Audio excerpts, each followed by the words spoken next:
American Fairy Tales. By L. Frank Baum. The Box of Robbers. No one intended to leave Martha alone that afternoon, but it happened that everyone was called away, for one reason or another. Mrs. McFarland was attending the weekly card party held by the Women's Anti-Gambling League. Sister Nell's young man had called quite unexpectedly to take her for a long drive. Papa was at the office, as usual. It was Mary Ann's day out. As for Emmeline, she certainly should have stayed in the house and looked after the little girl. But Emmeline had a restless nature. "Would you mind, miss, if I just crossed the alley to speak a word to Mrs. Carleton's girl?" she asked Martha. "Course not," replied the child. "You'd better lock the back door, though, and take the key, for I shall be upstairs." "Oh, I'll do that, of course, miss," said the delighted maid, and ran away to spend the afternoon with her friend, leaving Martha quite alone in the big house, and locked into the bargain. The little girl read a few pages in her new book, sewed a few stitches in her embroidery and started to play visiting with her 4 favorite dolls. Then she remembered that in the attic was a doll's playhouse that hadn't been used for months, so she decided she would dust it and put it in order. Filled with this idea, the girl climbed the winding stairs to the big room under the roof. It was well lighted by 3 dormer windows and was warm and pleasant. Around the walls were rows of boxes and trunks, piles of old carpeting, pieces of damaged furniture, bundles of discarded clothing and other odds and ends of more or less value. Every well-regulated house has an attic of this sort, so I need not describe it. The doll's house had been moved, but after a search Martha found it away over in a corner near the big chimney. She drew it out and noticed that behind it was a black wooden chest which Uncle Walter had sent over from Italy years and years ago, before Martha was born, in fact. Mama had told her about it one day. How there was no key to it, because Uncle Walter wished it to remain unopened until he returned home, and how this wandering uncle, who was a mighty hunter, had gone into Africa to hunt elephants and had never been heard from afterwards. The little girl looked at the chest curiously, now that it had by accident attracted her attention. It was quite big, bigger even than Mama's traveling trunk, and was studded all over with tarnished brass-headed nails. It was heavy, too, for when Martha tried to lift one end of it she found she could not stir it a bit. But there was a place in the side of the cover for a key. She stooped to examine the lock, and saw that it would take a rather big key to open it. Then, as you may suspect, the little girl longed to open Uncle Walter's big box and see what was in it. For we are all curious, and little girls are just as curious as the rest of us. "I don't believe Uncle Walter'll ever come back," she thought. "Papa said once that some elephant must have killed him. If I only had a key." She stopped and clapped her little hands together gaily as she remembered a big basket of keys on the shelf in the linen closet. They were of all sorts and sizes. Perhaps one of them would unlock the mysterious chest.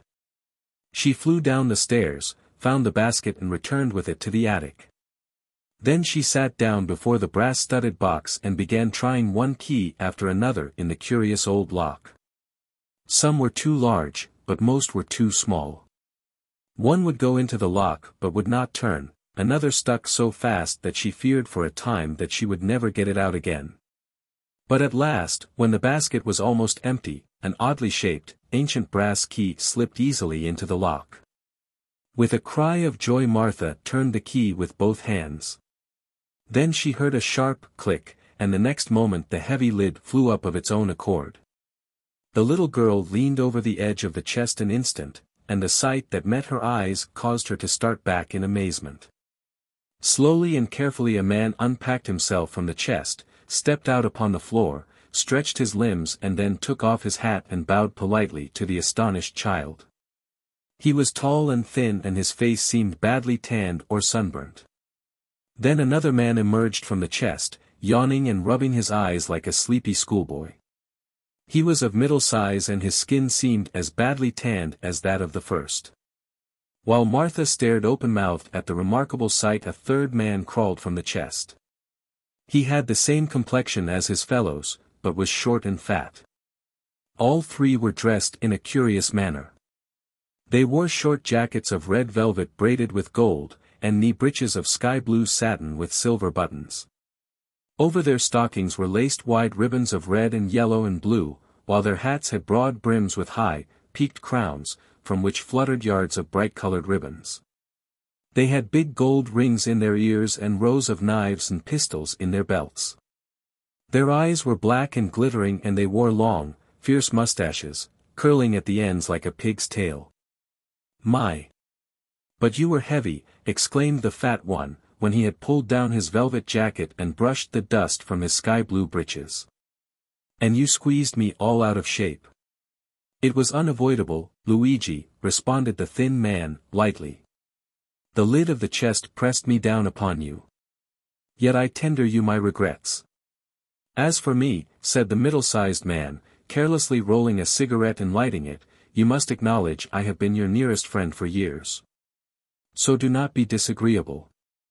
"You mustn't smoke in the attic," said Martha, recovering herself at sight of the cigarette. "You might set the house on fire." The middle-sized man, who had not noticed her before, at this speech turned to the girl and bowed. "Since a lady requests it," said he, "I shall abandon my cigarette," and he threw it on the floor and extinguished it with his foot. "Who are you?" asked Martha, who until now had been too astonished to be frightened. "Permit us to introduce ourselves," said the thin man, flourishing his hat gracefully. "This is Lugue," the fat man nodded, "and this is Benny," the middle-sized man bowed. "And I am Victor. We are 3 bandits, Italian bandits." "Bandits," cried Martha, with a look of horror. "Exactly. Perhaps in all the world there are not 3 other bandits so terrible and fierce as ourselves," said Victor, proudly. "'Tis so," said the fat man, nodding gravely. "But it's wicked," exclaimed Martha. "Yes, indeed," replied Victor. "We are extremely and tremendously wicked. Perhaps in all the world you could not find 3 men more wicked than those who now stand before you." "'Tis so," said the fat man, approvingly. "But you shouldn't be so wicked," said the girl, It's naughty." Victor cast down his eyes and blushed. "Naughty," gasped Benny, with a horrified look. "'Tis a hard word," said Luigi, sadly, and buried his face in his hands. "I little thought," murmured Victor, in a voice broken by emotion, "ever to be so reviled, and by a lady. Yet, perhaps you spoke thoughtlessly. You must consider, miss, that our wickedness has an excuse. For how are we to be bandits, let me ask, unless we are wicked?" Martha was puzzled and shook her head, thoughtfully. Then she remembered something. "You can't remain bandits any longer," said she, "because you are now in America." "America!" cried the 3, together. "Certainly. You are on Prairie Avenue, in Chicago. Uncle Walter sent you here from Italy in this chest." The bandits seemed greatly bewildered by this announcement. Lugue sat down on an old chair with a broken rocker and wiped his forehead with a yellow silk handkerchief. Benny and Victor fell back upon the chest and looked at her with pale faces and staring eyes. When he had somewhat recovered himself, Victor spoke. "Your Uncle Walter has greatly wronged us," he said, reproachfully. "He has taken us from our beloved Italy, where bandits are highly respected, and brought us to a strange country where we shall not know whom to rob or how much to ask for a ransom." "'Tis so," said the fat man, slapping his leg sharply. "And we had won such fine reputations in Italy," said Benny, regretfully. "Perhaps Uncle Walter wanted to reform you," suggested Martha. "Are there, then, no bandits in Chicago?" asked Victor. "Well," replied the girl, blushing in her turn, "we do not call them bandits." "Then what shall we do for a living?" inquired Benny, despairingly. "A great deal can be done in a big American city," said the child. "My father is a lawyer," the bandits shuddered, "and my mother's cousin is a police inspector." "Ah," said Victor, "that is a good employment. The police need to be inspected, especially in Italy." "Everywhere," added Benny. "Then you could do other things," continued Martha, encouragingly. You could be motormen on trolley cars, or clerks in a department store. Some people even become aldermen to earn a living. The bandits shook their heads sadly. We are not fitted for such work, said Victor. Our business is to rob. Martha tried to think. It is rather hard to get positions in the gas office, she said, but you might become politicians. No, cried Benny, with sudden fierceness. We must not abandon our high calling. Bandits we have always been, and bandits we must remain. 'Tis so, agreed the fat man. Even in Chicago there must be people to rob, remarked Victor, with cheerfulness. Martha was distressed. I think they have all been robbed, she objected. Then we can rob the robbers, for we have experience and talent beyond the ordinary, said Benny. Oh dear, moaned the girl, why did Uncle Walter ever send you here in this chest? The bandits became interested. That is what we should like to know, declared Victor, eagerly.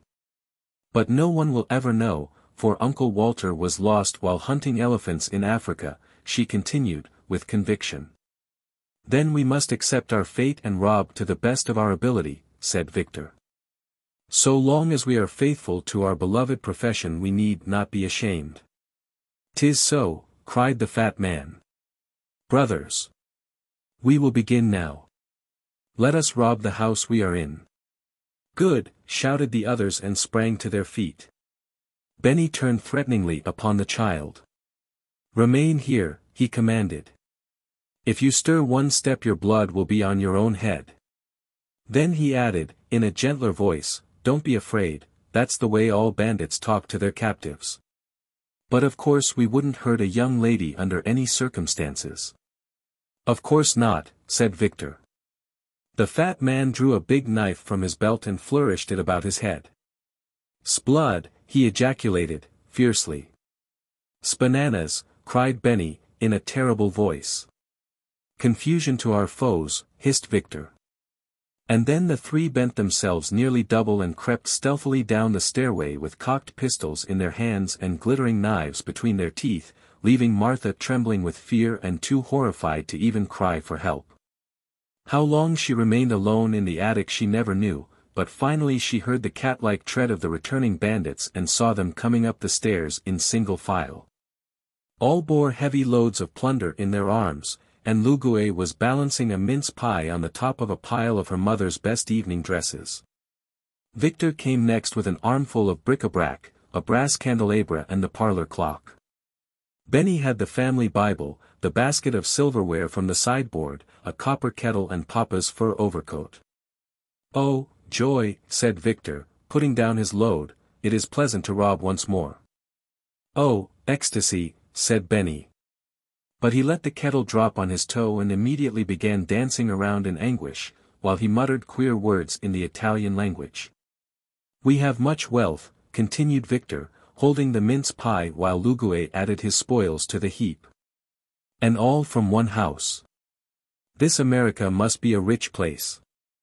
With a dagger he then cut himself a piece of the pie and handed the remainder to his comrades. Whereupon all three sat upon the floor and consumed the pie while Martha looked on sadly. We should have a cave, remarked Benny, for we must store our plunder in a safe place. Can you tell us of a secret cave? He asked Martha. There's a mammoth cave, she answered, but it's in Kentucky. You would be obliged to ride on the cars a long time to get there. The three bandits looked thoughtful and munched their pie silently, but the next moment they were startled by the ringing of the electric doorbell, which was heard plainly even in the remote attic. What's that? Demanded Victor, in a hoarse voice, as the three scrambled to their feet with drawn daggers. Martha ran to the window and saw it was only the postman, who had dropped a letter in the box and gone away again. But the incident gave her an idea of how to get rid of her troublesome bandits, so she began wringing her hands as if in great distress and cried out. It's the police. The robbers looked at one another with genuine alarm, and Lugue asked, tremblingly. Are there many of them? 112, exclaimed Martha, after pretending to count them. Then we are lost, declared Benny. For we could never fight so many and live. Are they armed? Inquired Victor, who was shivering as if cold. Oh, yes, said she. They have guns and swords and pistols and axes and. And what? Demanded Lugue. And cannons. The three wicked ones groaned aloud and Benny said, in a hollow voice. I hope they will kill us quickly and not put us to the torture. I have been told these Americans are painted Indians, who are bloodthirsty and terrible. 'Tis so. Gasped the fat man, with a shudder. Suddenly Martha turned from the window. You are my friends, are you not? She asked. We are devoted, answered Victor. We adore you, cried Benny. We would die for you. Added Lugue, thinking he was about to die anyway. Then I will save you, said the girl. How? Asked the three, with one voice. Get back into the chest, she said. I will then close the lid, so they will be unable to find you. They looked around the room in a dazed and irresolute way, but she exclaimed. You must be quick. They will soon be here to arrest you. Then Lugue sprang into the chest and lay flat upon the bottom. Benny tumbled in next and packed himself in the back side. Victor followed after pausing to kiss her hand to the girl in a graceful manner. Then Martha ran up to press down the lid, but could not make it catch. You must squeeze down, she said to them. Lugue groaned. I am doing my best, miss, said Victor, who was nearest the top, but although we fitted in very nicely before, the chest now seems rather small for us. 'Tis so. Came the muffled voice of the fat man from the bottom. I know what takes up the room, said Benny. What? Inquired Victor, anxiously. The pie, returned Benny. 'Tis so, came from the bottom, in faint accents. Then Martha sat upon the lid and pressed it down with all her weight. To her great delight the lock caught, and, springing down, she exerted all her strength and turned the key. This story should teach us not to interfere in matters that do not concern us. For had Martha refrained from opening Uncle Walter's mysterious chest she would not have been obliged to carry downstairs all the plunder the robbers had brought into the attic. How do you find this book? Any thoughts about the book or the author? Any suggestion for improvement? Please take a moment to share your thoughts in a comment. If you like it, share it with your friends who might enjoy it as well. Subscribe to keep in touch. Visit CompleteAudiobooks.com for more quality content. The Glass Dog. An accomplished wizard once lived on the top floor of a tenement house and passed his time in thoughtful study and studious thought. What he didn't know about wizardry was hardly worth knowing, for he possessed all the books and recipes of all the wizards who had lived before him, and, moreover, he had invented several wizardments himself. This admirable person would have been completely happy but for the numerous interruptions to his studies caused by folk who came to consult him about their troubles, in which he was not interested, and by the loud knocks of the iceman. The milkman, the baker's boy, the laundryman and the peanut woman. He never dealt with any of these people, but they rapped at his door every day to see him about this or that or to try to sell him their wares. Just when he was most deeply interested in his books or engaged in watching the bubbling of a cauldron there would come a knock at his door. And after sending the intruder away he always found he had lost his train of thought or ruined his compound. At length these interruptions aroused his anger, and he decided he must have a dog to keep people away from his door.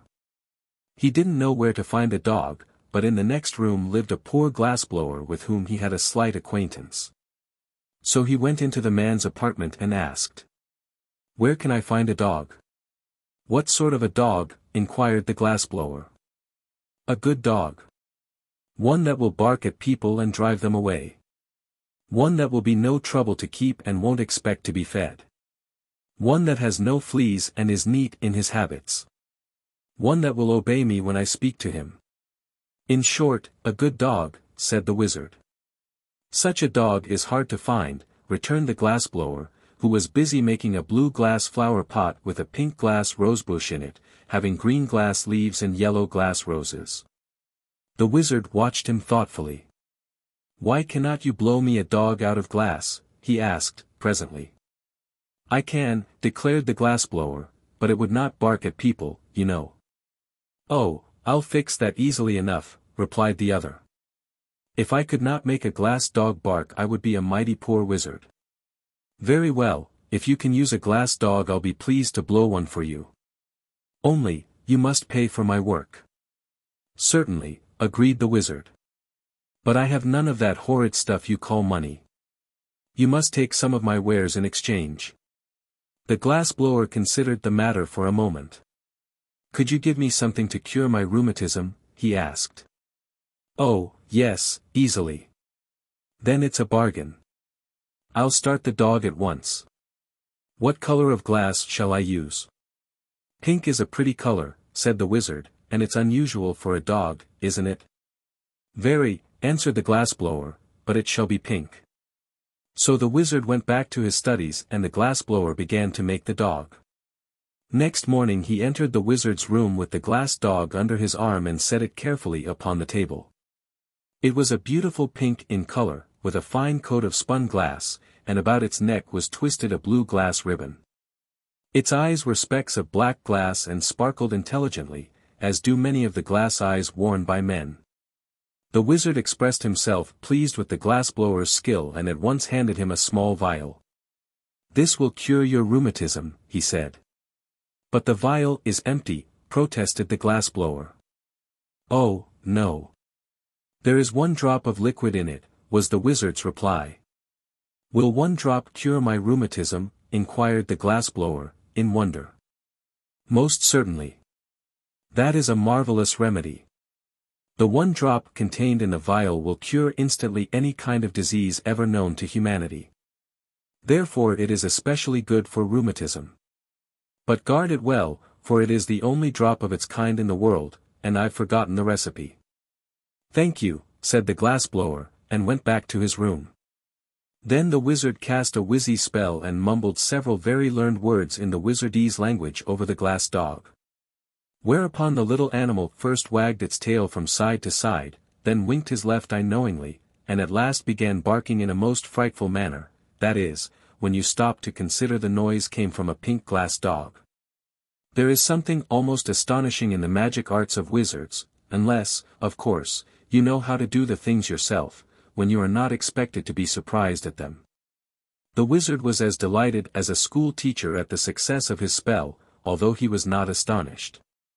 Immediately he placed the dog outside his door, where it would bark at anyone who dared knock and so disturb the studies of its master. The glassblower, on returning to his room, decided not to use the one drop of wizard cure-all just then. My rheumatism is better today, he reflected, and I will be wise to save the medicine for a time when I am very ill, when it will be of more service to me. So he placed the vial in his cupboard and went to work blowing more roses out of glass. Presently he happened to think the medicine might not keep, so he started to ask the wizard about it. But when he reached the door the glass dog barked so fiercely that he dared not knock, and returned in great haste to his own room. Indeed, the poor man was quite upset at so unfriendly a reception from the dog he had himself so carefully and skillfully made.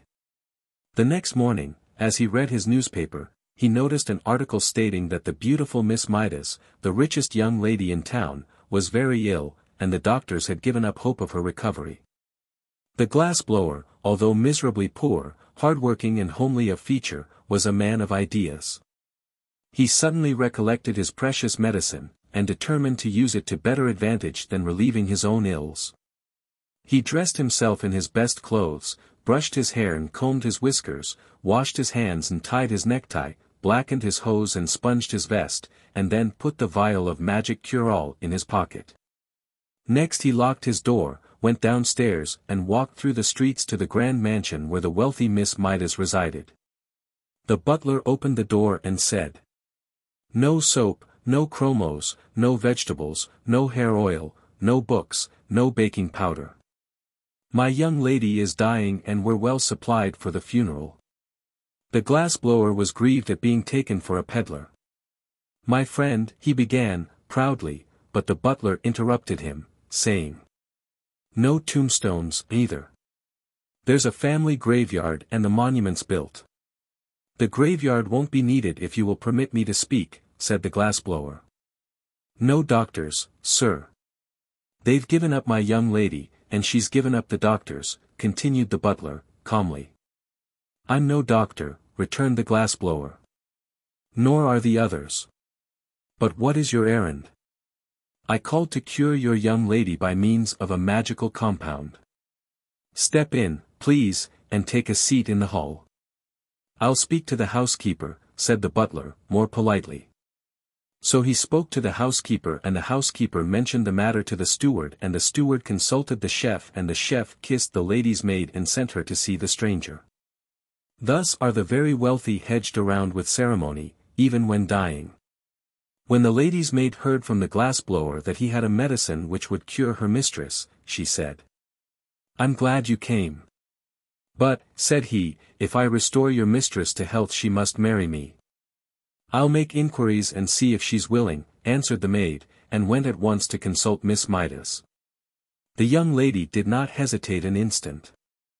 I'd marry any old thing rather than die, she cried. Bring him here at once. So the glassblower came, poured the magic drop into a little water, gave it to the patient, and the next minute Miss Midas was as well as she had ever been in her life. Dear me, she exclaimed. I've an engagement at the Fritters' reception tonight. Bring my pearl-colored silk, Marie, and I will begin my toilet at once. And don't forget to cancel the order for the funeral flowers and your morning gown. But, Miss Midas, remonstrated the glassblower, who stood by, you promised to marry me if I cured you. I know, said the young lady, but we must have time to make proper announcement in the society papers and have the wedding cards engraved. Call tomorrow and we'll talk it over. The glassblower had not impressed her favorably as a husband, and she was glad to find an excuse for getting rid of him for a time. And she did not want to miss the Fritters' reception. Yet the man went home filled with joy, for he thought his stratagem had succeeded and he was about to marry a rich wife who would keep him in luxury forever afterward. The first thing he did on reaching his room was to smash his glass-blowing tools and throw them out of the window.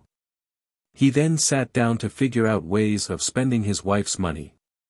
The following day he called upon Miss Midas, who was reading a novel and eating chocolate creams as happily as if she had never been ill in her life. Where did you get the magic compound that cured me? She asked. From a learned wizard, said he, and then, thinking it would interest her, he told how he had made the glass dog for the wizard, and how it barked and kept everybody from bothering him. How delightful, she said. I've always wanted a glass dog that could bark. But there is only one in the world, he answered, and it belongs to the wizard. You must buy it for me, said the lady. The wizard cares nothing for money, replied the glassblower. Then you must steal it for me, she retorted. I can never live happily another day unless I have a glass dog that can bark. The glassblower was much distressed at this, but said he would see what he could do. For a man should always try to please his wife, and Miss Midas has promised to marry him within a week. On his way home he purchased a heavy sack, and when he passed the wizard's door and the pink glass dog ran out to bark at him, he threw the sack over the dog, tied the opening with a piece of twine, and carried him away to his own room. The next day he sent the sack by a messenger boy to Miss Midas, with his compliments, and later in the afternoon he called upon her in person, feeling quite sure he would be received with gratitude for stealing the dog she so greatly desired. But when he came to the door and the butler opened it, what was his amazement to see the glass dog rush out and begin barking at him furiously. Call off your dog, he shouted, in terror. I can't, sir, answered the butler. My young lady has ordered the glass dog to bark whenever you call here. You'd better look out, sir, he added, for if it bites you, you may have glassophobia. This so frightened the poor glassblower that he went away hurriedly. But he stopped at a drugstore and put his last dime in the telephone box so he could talk to Miss Midas without being bitten by the dog. Give me Pelf 6742, he called. Hello. What is it? Said a voice. I want to speak with Miss Midas, said the glassblower. Presently a sweet voice said, This is Miss Midas. What is it? "Why have you treated me so cruelly and set the glass dog on me?" asked the poor fellow. "Well, to tell the truth," said the lady, "I don't like your looks. Your cheeks are pale and baggy, your hair is coarse and long, your eyes are small and red, your hands are big and rough, and you are bow-legged. But I can't help my looks," pleaded the glassblower, "and you really promised to marry me." "If you were better looking I'd keep my promise," she returned. "But under the circumstances you are no fit mate for me, and unless you keep away from my mansion I shall set my glass dog on you." Then she dropped the phone and would have nothing more to say. The miserable glassblower went home with a heart bursting with disappointment and began tying a rope to the bedpost by which to hang himself. Someone knocked at the door, and, upon opening it, he saw the wizard. "I've lost my dog," he announced. "Have you, indeed?" replied the glassblower, tying a knot in the rope. "Yes, someone has stolen him." "That's too bad," declared the glassblower, indifferently. "You must make me another," said the wizard. "But I cannot, I've thrown away my tools." "Then what shall I do?" asked the wizard. "I do not know, unless you offer a reward for the dog." "But I have no money," said the wizard. "Offer some of your compounds, then," suggested the glassblower, who was making a noose in the rope for his head to go through. "The only thing I can spare," replied the wizard, thoughtfully, "is a beauty powder." "What?" cried the glassblower, throwing down the rope, "have you really such a thing?" "Yes, indeed. Whoever takes the powder will become the most beautiful person in the world." "If you will offer that as a reward," said the glassblower, eagerly, "I'll try to find the dog for you, for above everything else I long to be beautiful." "But I warn you the beauty will only be skin deep," said the wizard. "That's all right," replied the happy glassblower, "when I lose my skin I shan't care to remain beautiful." "Then tell me where to find my dog and you shall have the powder," promised the wizard. So the glassblower went out and pretended to search, and by and by he returned and said, "I've discovered the dog. You will find him in the mansion of Miss Midas." The wizard went at once to see if this were true, and, sure enough, the glass dog ran out and began barking at him.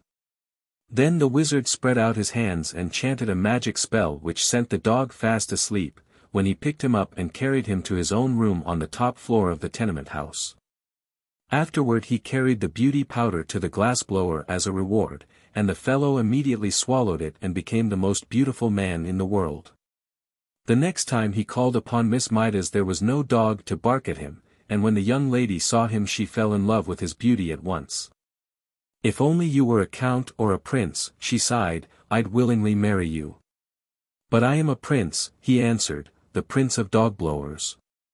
"Ah," said she, "then if you are willing to accept an allowance of $4 a week I'll order the wedding cards engraved." The man hesitated, but when he thought of the rope hanging from his bedpost he consented to the terms. So they were married, and the bride was very jealous of her husband's beauty and led him a dog's life. So he managed to get into debt and made her miserable in turn. As for the glass dog, the wizard set him barking again by means of his wizardness and put him outside his door.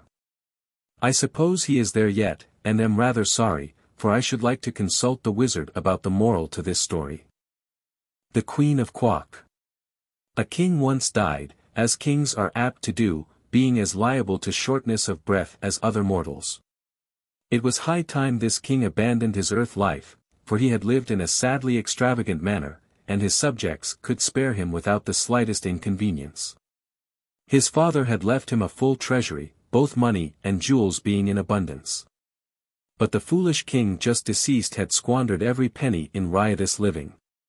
He had then taxed his subjects until most of them became paupers, and this money vanished in more riotous living. Next he sold all the grand old furniture in the palace, all the silver and gold plate and bric-a-brac, all the rich carpets and furnishings and even his own kingly wardrobe, reserving only a soiled and moth-eaten ermine robe to fold over his threadbare raiment. And he spent the money in further riotous living. Don't ask me to explain what riotous living is. I only know, from hearsay, that it is an excellent way to get rid of money. And so this spendthrift king found it.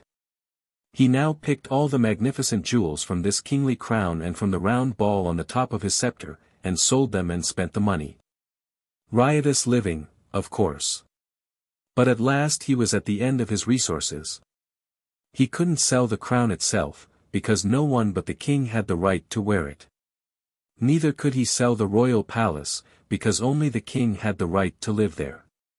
So, finally, he found himself reduced to a bare palace, containing only a big mahogany bedstead that he slept in, a small stool on which he sat to pull off his shoes and the moth-eaten ermine robe. In this strait he was reduced to the necessity of borrowing an occasional dime from his chief counselor, with which to buy a ham sandwich. And the chief counselor hadn't many dimes. One who counseled his king so foolishly was likely to ruin his own prospects as well. So the king, having nothing more to live for, died suddenly and left a 10-year-old son to inherit the dismantled kingdom, the moth-eaten robe and the jewel-stripped crown. No one envied the child, who had scarcely been thought of until he became king himself.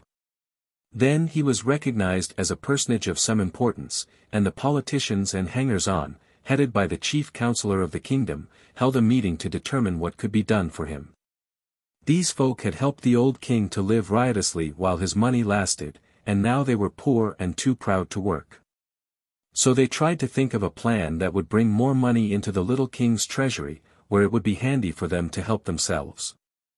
After the meeting was over, the chief counselor came to the young king, who was playing peg-top in the courtyard, and said, "Your Majesty, we have thought of a way to restore your kingdom to its former power and magnificence." "All right," replied His Majesty, carelessly. "How will you do it?" "By marrying you to a lady of great wealth," replied the counselor. "Marrying me," cried the king. "Why, I am only 10 years old." "I know, it is to be regretted. But your Majesty will grow older, and the affairs of the kingdom demand that you marry a wife." "Can't I marry a mother, instead?" asked the poor little king, who had lost his mother when a baby. "Certainly not," declared the counselor. "To marry a mother would be illegal, to marry a wife is right and proper." "Can't you marry her yourself?" inquired His Majesty, aiming his peg-top at the chief counselor's toe, and laughing to see how he jumped to escape it. "Let me explain," said the other. "You haven't a penny in the world, but you have a kingdom. There are many rich women who would be glad to give their wealth in exchange for a queen's coronet, even if the king is but a child.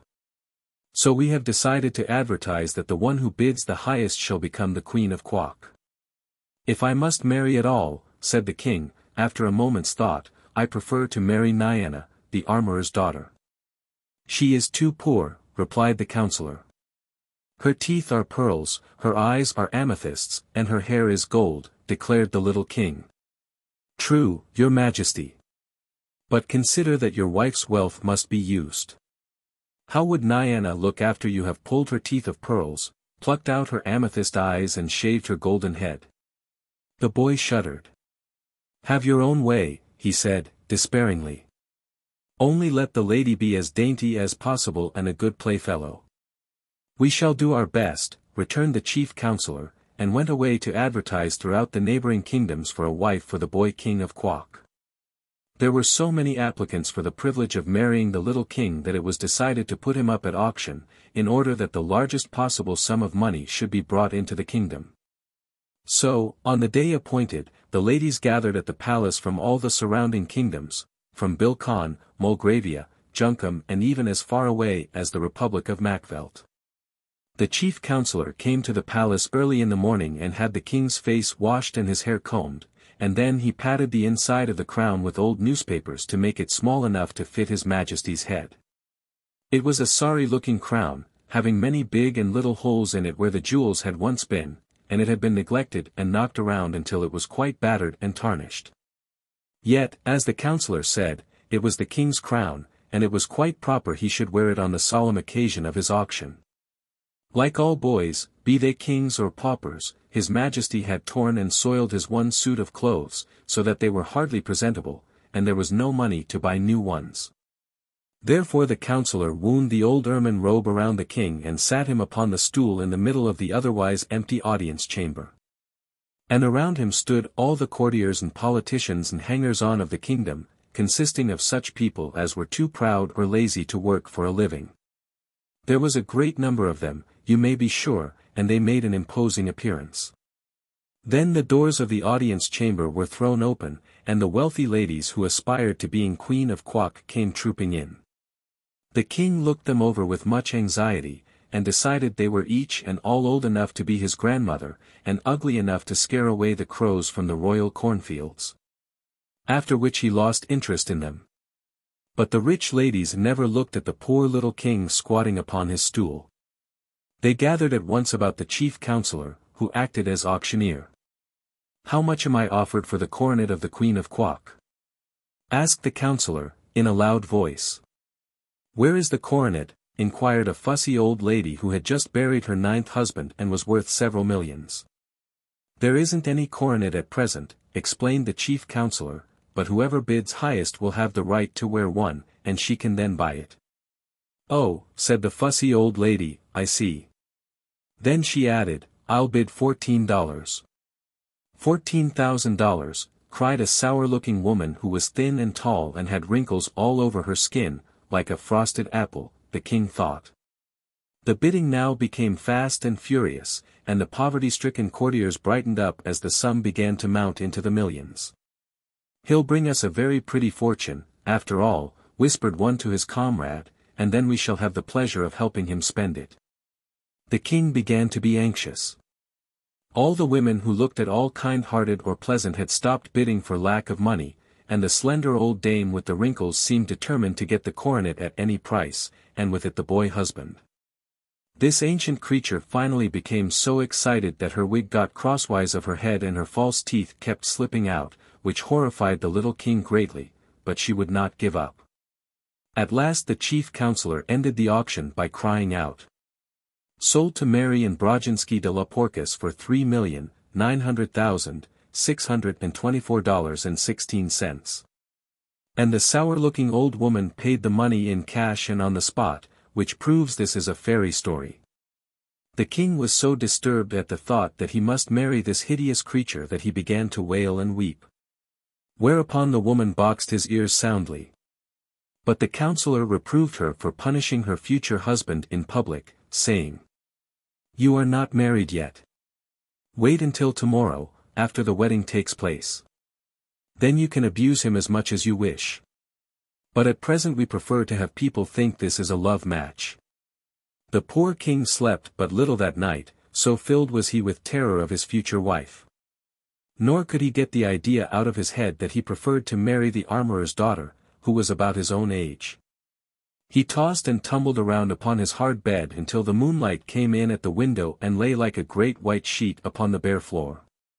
Finally, in turning over for the 100th time, his hand struck against a secret spring in the headboard of the big mahogany bedstead, and at once, with a sharp click, a panel flew open.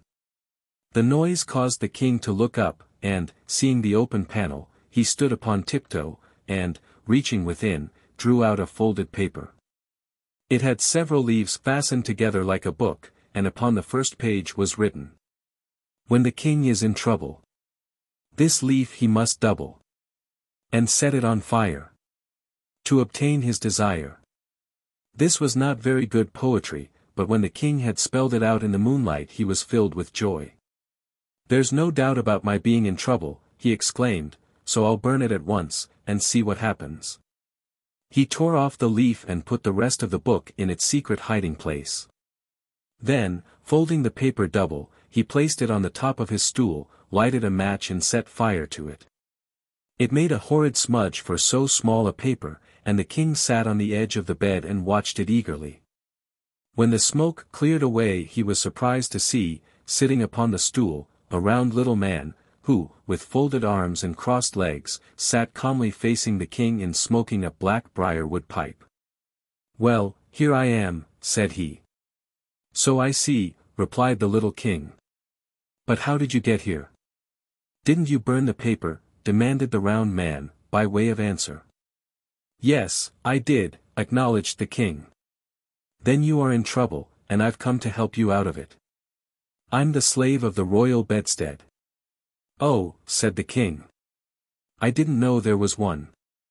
Neither did your father, or he would not have been so foolish as to sell everything he had for money. By the way, it's lucky for you he did not sell this bedstead. Now, then, what do you want? I'm not sure what I want, replied the king, but I know what I don't want, and that is the old woman who is going to marry me. That's easy enough, said the slave of the royal bedstead. All you need do is to return her the money she paid the chief counselor and declare the match off. Don't be afraid. You are the king, and your word is law. To be sure, said the majesty. But I am in great need of money. How am I going to live if the chief counselor returns to Mary and Brajinsky her millions? Phoo! That's easy enough, again answered the man, and, putting his hand in his pocket, he drew out and tossed to the king an old-fashioned leather purse. Keep that with you, said he, and you will always be rich, for you can take out of the purse as many 25-cent silver pieces as you wish, one at a time. No matter how often you take one out, another will instantly appear in its place within the purse. Thank you, said the king, gratefully. You have rendered me a rare favor. For now I shall have money for all my needs and will not be obliged to marry anyone. Thank you 1,000 times. Don't mention it, answered the other, puffing his pipe slowly and watching the smoke curl into the moonlight. Such things are easy to me. Is that all you want? All I can think of just now, returned the king. Then, please close that secret panel in the bedstead, said the man, the other leaves of the book may be of use to you some time.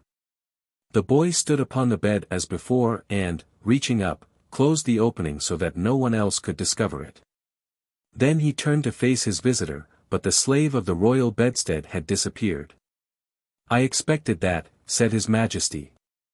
Yet I am sorry he did not wait to say goodbye. With a lightened heart and a sense of great relief the boy king placed the leathern purse underneath his pillow, and climbing into bed again slept soundly until morning. When the sun rose his majesty rose also, refreshed and comforted, and the first thing he did was to send for the chief counselor.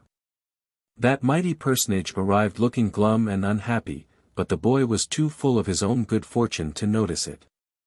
Said he, I have decided not to marry anyone, for I have just come into a fortune of my own. Therefore I command you return to that old woman the money she has paid you for the right to wear the coronet of the Queen of Quok. And make public declaration that the wedding will not take place. Hearing this the counselor began to tremble, for he saw the young king had decided to reign in earnest, and he looked so guilty that his majesty inquired. Well, what is the matter now? Sire, replied the wretch, in a shaking voice, I cannot return the woman her money, for I have lost it. Lost it, cried the king, in mingled astonishment and anger. Even so, your majesty. On my way home from the auction last night I stopped at the drugstore to get some potash lozenges for my throat, which was dry and hoarse with so much loud talking. And your majesty will admit it was through my efforts the woman was induced to pay so great a price. Well, going into the drugstore I carelessly left the package of money lying on the seat of my carriage, and when I came out again it was gone. Nor was the thief anywhere to be seen. Did you call the police? Asked the king. Yes, I called, but they were all on the next block, and although they have promised to search for the robber I have little hope they will ever find him. The king sighed. What shall we do now? He asked. I fear you must marry Mary and Brajinsky, answered the chief counselor, unless, indeed, you order the executioner to cut her head off. That would be wrong, declared the king. The woman must not be harmed. And it is just that we return her money, for I will not marry her under any circumstances. Is that private fortune you mentioned large enough to repay her? Asked the counselor. Why, yes, said the king, thoughtfully, but it will take some time to do it, and that shall be your task. Call the woman here. The counselor went in search of Mary Ann, who, when she heard she was not to become a queen, but would receive her money back, flew into a violent passion and boxed the chief counselor's ears so viciously that they stung for nearly an hour. But she followed him into the king's audience chamber, where she demanded her money in a loud voice, claiming as well the interest due upon it overnight. "The counselor has lost your money," said the boy king, "but he shall pay you every penny out of my own private purse. I fear, however, you will be obliged to take it in small change." "That will not matter," she said, scowling upon the counselor as if she longed to reach his ears again. "I don't care how small the change is so long as I get every penny that belongs to me, and the interest." "Where is it?" "Here," answered the king, handing the counselor the leathern purse. "It is all in silver quarters, and they must be taken from the purse one at a time, but there will be plenty to pay your demands, and to spare." So, there being no chairs, the counselor sat down upon the floor in one corner and began counting out silver 25-cent pieces from the purse, one by one. And the old woman sat upon the floor opposite him and took each piece of money from his hand. It was a large sum, $3,900,624.16. And it takes 4 times as many 25-cent pieces as it would dollars to make up the amount. The king left them sitting there and went to school, and often thereafter he came to the counselor and interrupted him long enough to get from the purse what money he needed to reign in a proper and dignified manner. This somewhat delayed the counting, but as it was a long job, anyway, that did not matter much. The king grew to manhood and married the pretty daughter of the armorer, and they now have 2 lovely children of their own. Once in a while they go into the big audience chamber of the palace and let the little ones watch the aged, hoary-headed counselor count out silver 25-cent pieces to a withered old woman, who watched his every movement to see that he does not cheat her. It is a big sum, $3,900,624.16 in 25-cent pieces. But this is how the counselor was punished for being so careless with the woman's money. And this is how Marianne Brzezinski de la Porcus was also punished for wishing to marry a 10-year-old king in order that she might wear the coronet of the Queen of Quok. The girl who owned a bear. Mama had gone downtown to shop. She had asked Nora to look after Jane Gladys, and Nora promised she would. But it was her afternoon for polishing the silver, so she stayed in the pantry and left Jane Gladys to amuse herself alone in the big sitting room upstairs. The little girl did not mind being alone, for she was working on her first piece of embroidery, a sofa pillow for Papa's birthday present. So she crept into the big bay window and curled herself up on the broad sill while she bent her brown head over her work. Soon the door opened and closed again, quietly. Jane Gladys thought it was Nora, so she didn't look up until she had taken a couple more stitches on a forget-me-not.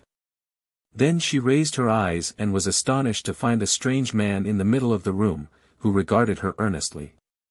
He was short and fat, and seemed to be breathing heavily from his climb up the stairs. He held a work silk hat in one hand and underneath his other elbow was tucked a good-sized book. He was dressed in a black suit that looked old and rather shabby, and his head was bald upon the top. "Excuse me," he said, while the child gazed at him in solemn surprise. "Are you Jane Gladys Brown?" "Yes, sir," she answered. "Very good. Very good, indeed," he remarked, with a queer sort of smile. "I've had quite a hunt to find you, but I've succeeded at last." "How did you get in?" inquired Jane Gladys, with a growing distrust of her visitor. "That is a secret," he said, mysteriously. This was enough to put the girl on her guard. She looked at the man and the man looked at her, and both looks were grave and somewhat anxious. "What do you want?" she asked, straightening herself up with a dignified air. "Ah, now we are coming to business," said the man, briskly. "I'm going to be quite frank with you. To begin with, your father has abused me in a most ungentlemanly manner." Jane Gladys got off the window sill and pointed her small finger at the door. "Leave this room immediately," she cried, her voice trembling with indignation. "My papa is the best man in the world. He never bust anybody." "Allow me to explain, please," said the visitor, without paying any attention to her request to go away. "Your father may be very kind to you, for you are his little girl, you know. But when he's downtown in his office he's inclined to be rather severe, especially on book agents. Now, I called on him the other day and asked him to buy the complete works of Peter Smith, and what do you suppose he did? She said nothing. Why, continued the man, with growing excitement, he ordered me from his office, and had me put out of the building by the janitor. What do you think of such treatment as that from the best papa in the world, eh? I think he was quite right, said Jane Gladys. Oh, you do? Well, said the man, I resolved to be revenged for the insult. So, as your father is big and strong and a dangerous man, I have decided to be revenged upon his little girl. Jane Gladys shivered. What are you going to do? She asked. I'm going to present you with this book, he answered, taking it from under his arm. Then he sat down on the edge of a chair, placed his hat on the rug and drew a fountain pen from his vest pocket. I'll write your name in it, said he. How do you spell Gladys? Gladys, she replied. Thank you. Now this, he continued, rising and handing her the book with a bow, is my revenge for your father's treatment of me. Perhaps he'll be sorry he didn't buy the complete works of Peter Smith. Goodbye, my dear. He walked to the door, gave her another bow, and left the room, and Jane Gladys could see that he was laughing to himself as if very much amused. When the door had closed behind the queer little man, the child sat down in the window again and glanced at the book. It had a red and yellow cover and the word thingamajigs was across the front in big letters. Then she opened it, curiously, and saw her name written in black letters upon the first white leaf. He was a funny little man, she said to herself, thoughtfully. She turned the next leaf, and saw a big picture of a clown, dressed in green and red and yellow, and having a very white face with three-cornered spots of red on each cheek and over the eyes. While she looked at this, the book trembled in her hands, the leaf crackled and creaked, and suddenly the clown jumped out of it and stood upon the floor beside her, becoming instantly as big as any ordinary clown. After stretching his arms and legs and yawning in a rather impolite manner, he gave a silly chuckle and said, "This is better. You don't know how cramped one gets, standing so long upon a page of flat paper." Perhaps you can imagine how startled Jane Gladys was, and how she stared at the clown who had just leaped out of the book. "You didn't expect anything of this sort, did you?" he asked, leering at her in clown fashion. Then he turned around to take a look at the room, and Jane Gladys laughed in spite of her astonishment. "What amuses you?" demanded the clown. "Why, the back of you is all white," cried the girl. "You're only a clown in front of you." "Quite likely," he returned, in an annoyed tone. "The artist made a front view of me. He wasn't expected to make the back of me, for that was against the page of the book. But it makes you look so funny," said Jane Gladys, laughing until her eyes were moist with tears. The clown looked sulky and sat down upon a chair so she couldn't see his back. "I'm not the only thing in the book," he remarked, crossly. This reminded her to turn another page, and she had scarcely noted that it contained the picture of a monkey when the animal sprang from the book with a great crumpling of paper and landed upon the window seat beside her. He, chattered the creature, springing to the girl's shoulder and then to the center table. "This is great fun. Now I can be a real monkey instead of a picture of one." "Real monkeys can't talk," said Jane Gladys, reprovingly. "How do you know?" "Have you ever been one yourself?" inquired the animal, and then he laughed loudly, and the clown laughed, too, as if he enjoyed the remark. The girl was quite bewildered by this time. She thoughtlessly turned another leaf, and before she had time to look twice a grey donkey leaped from the book and stumbled from the window seat to the floor with a great clatter. "You're clumsy enough, I'm sure," said the child, indignantly, for the beast had nearly upset her. "Clumsy. And why not?" demanded the donkey, with angry voice. "If the fool artist had drawn you out of perspective, as he did me, I guess you'd be clumsy yourself." "What's wrong with you?" asked Jane Gladys. "My front and rear legs on the left side are nearly 6 inches too short, that's what's the matter." "If that artist didn't know how to draw properly, why did he try to make a donkey at all?" "I don't know," replied the child, seeing an answer was expected. "I can hardly stand up," grumbled the donkey, "and the least little thing will topple me over." "Don't mind that," said the monkey, making a spring at the chandelier and swinging from it by his tail until Jane Gladys feared he would knock all the globes off. "The same artist has made my ears as big as that clown's, and everyone knows a monkey hasn't any ears to speak of, much less to draw." "He should be prosecuted," remarked the clown, gloomily. "I haven't any back." Jane Gladys looked from one to the other with a puzzled expression upon her sweet face, and turned another page of the book. Swift as a flash there sprang over her shoulder a tawny, spotted leopard, which landed upon the back of a big leather armchair and turned upon the others with a fierce movement. The monkey climbed to the top of the chandelier and chattered with fright. The donkey tried to run and straightway tipped over on his left side. The clown grew paler than ever, but he sat still in his chair and gave a low whistle of surprise.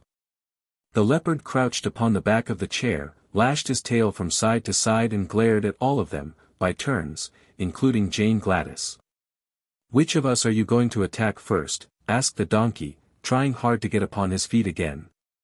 "I can't attack any of you," snarled the leopard. "The artist made my mouth shut, so I haven't any teeth, and he forgot to make my claws. But I'm a frightful-looking creature, nevertheless, am I not?" "Oh, yes," said the clown, indifferently. "I suppose you're frightful-looking enough. But if you have no teeth nor claws we don't mind your looks at all." This so annoyed the leopard that he growled horribly, and the monkey laughed at him.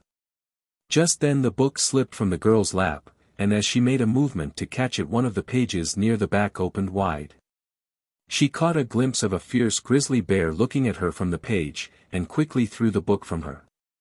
It fell with a crash in the middle of the room, but beside it stood the great grizzly, who had wrenched himself from the page before the book closed.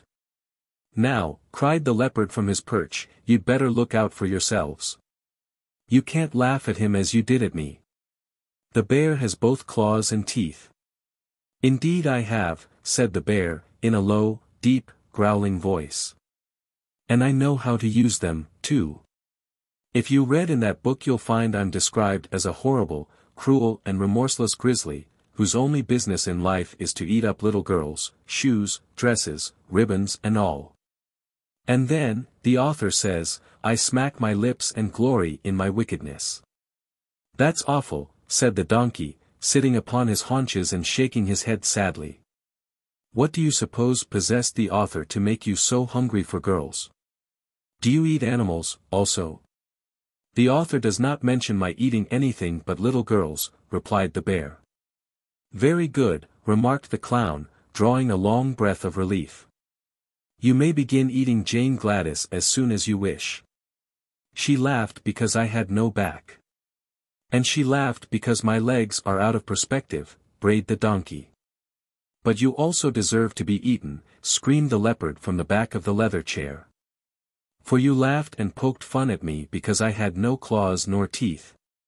Don't you suppose, Mr. Grizzly, you could manage to eat a clown, a donkey and a monkey after you finished the girl?" "Perhaps so, and a leopard into the bargain," growled the bear. "It will depend on how hungry I am.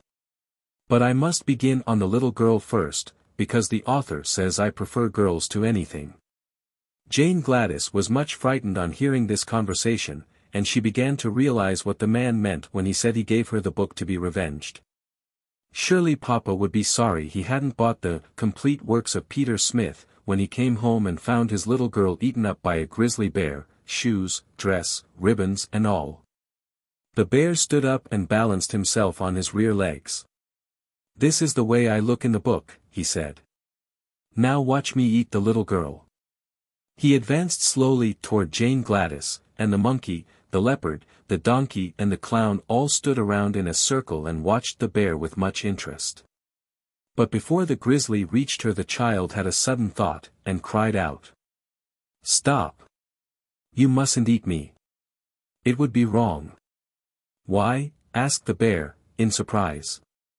"Because I own you. You're my private property," she answered. "I don't see how you make that out," said the bear, in a disappointed tone.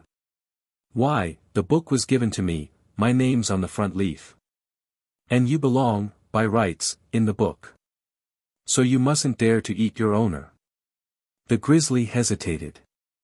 Can any of you read? He asked.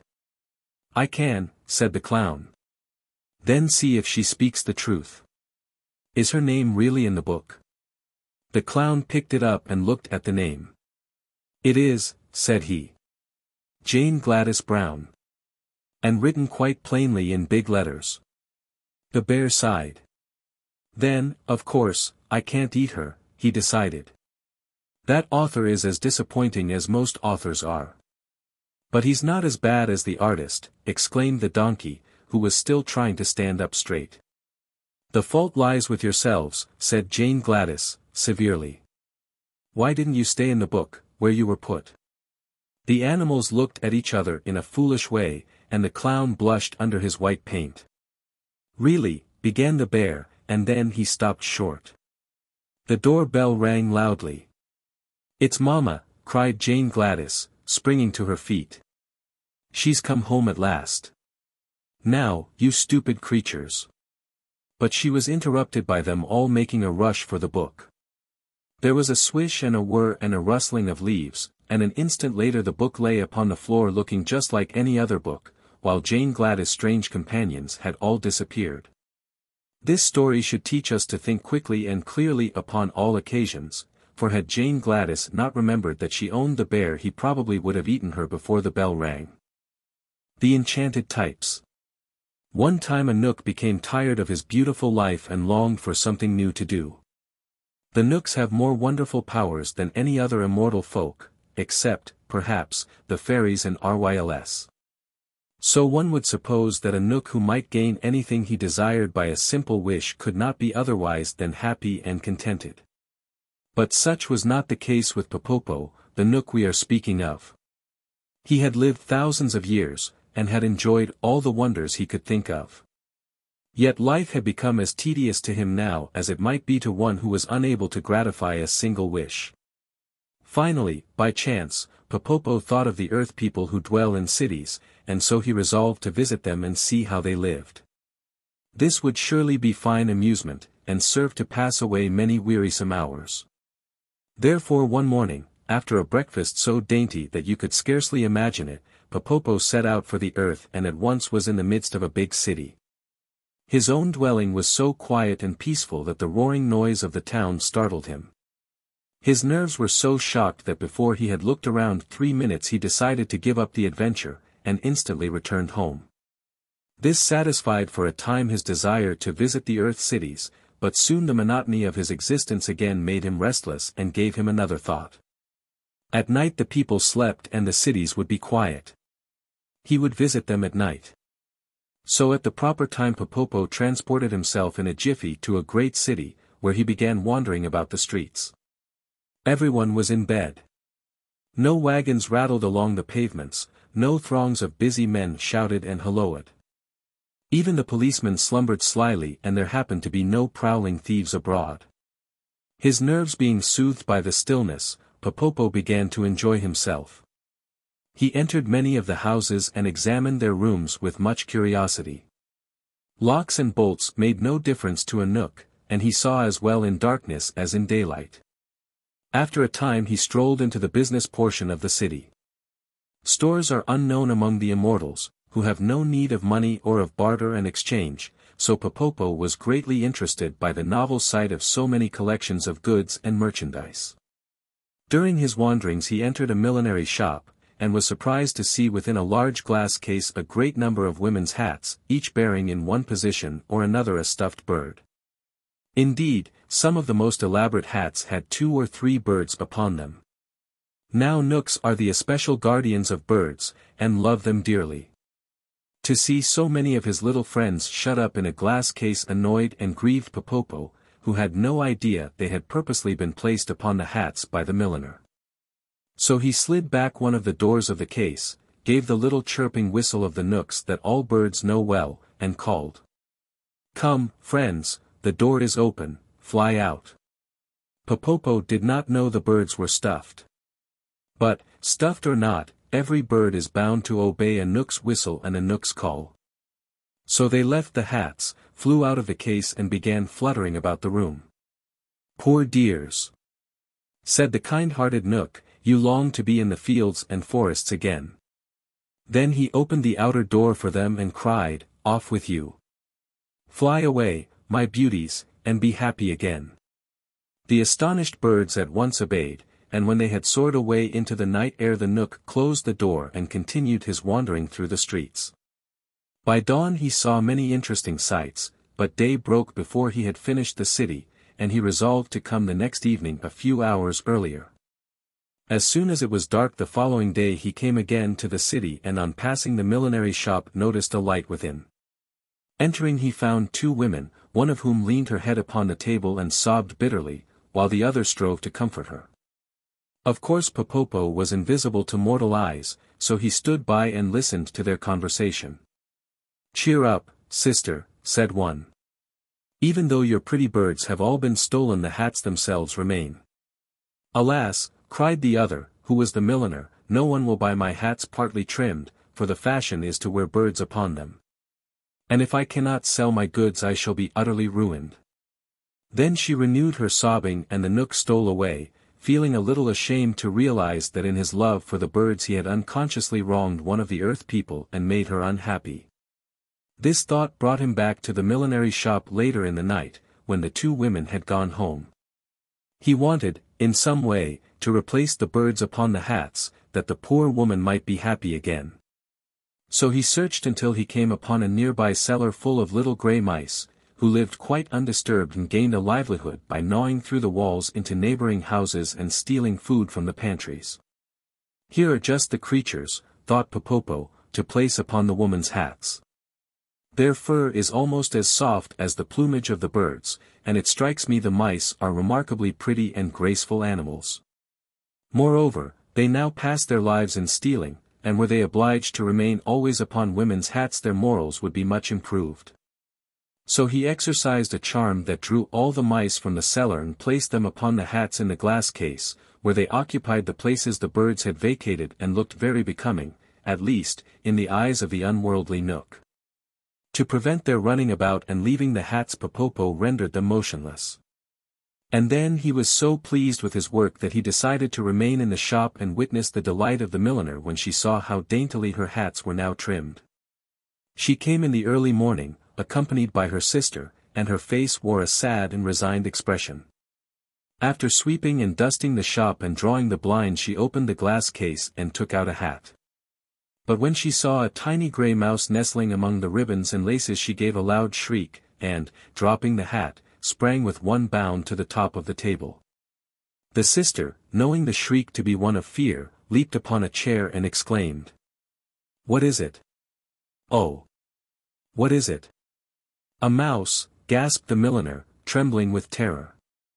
Popopo, seeing this commotion, now realized that mice are especially disagreeable to human beings, and that he had made a grave mistake in placing them upon the hats, so he gave a low whistle of command that was heard only by the mice.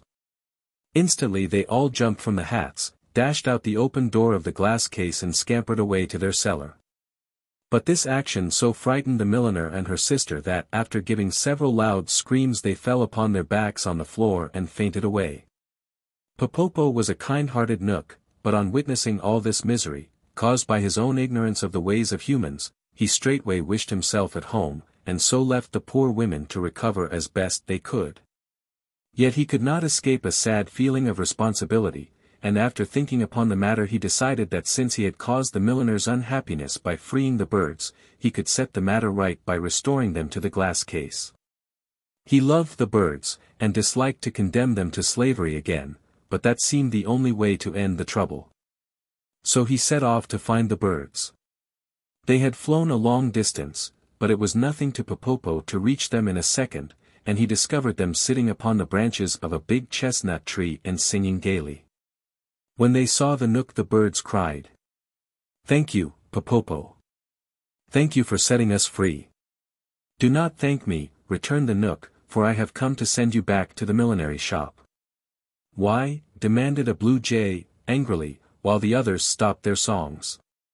Because I find the woman considers you her property, and your loss has caused her much unhappiness, answered Popopo.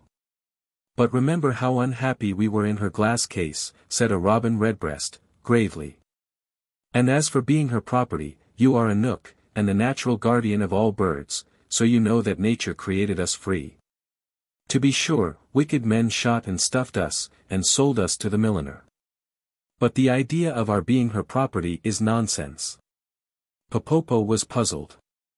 If I leave you free, he said, wicked men will shoot you again, and you will be no better off than before. Pooh! Exclaimed the blue jay, we cannot be shot now, for we are stuffed. Indeed, 2 men fired several shots at us this morning, but the bullets only ruffled our feathers and buried themselves in our stuffing. We do not fear men now. Listen! Said Popopo, sternly, for he felt the birds were getting the best of the argument. The poor milliner's business will be ruined if I do not return you to her shop. It seems you are necessary to trim the hats properly. It is the fashion for women to wear birds upon their headgear. So the poor milliner's wares, although beautified by lace and ribbons, are worthless unless you are perched upon them. Fashions, said a black bird, solemnly, are made by men.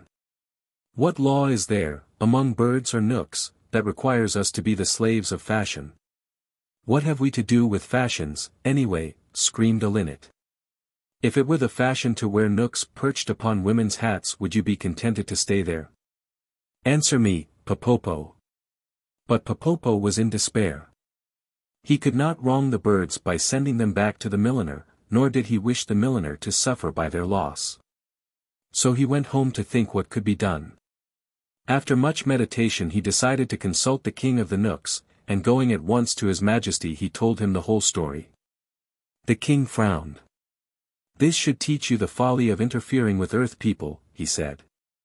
But since you have caused all this trouble, it is your duty to remedy it.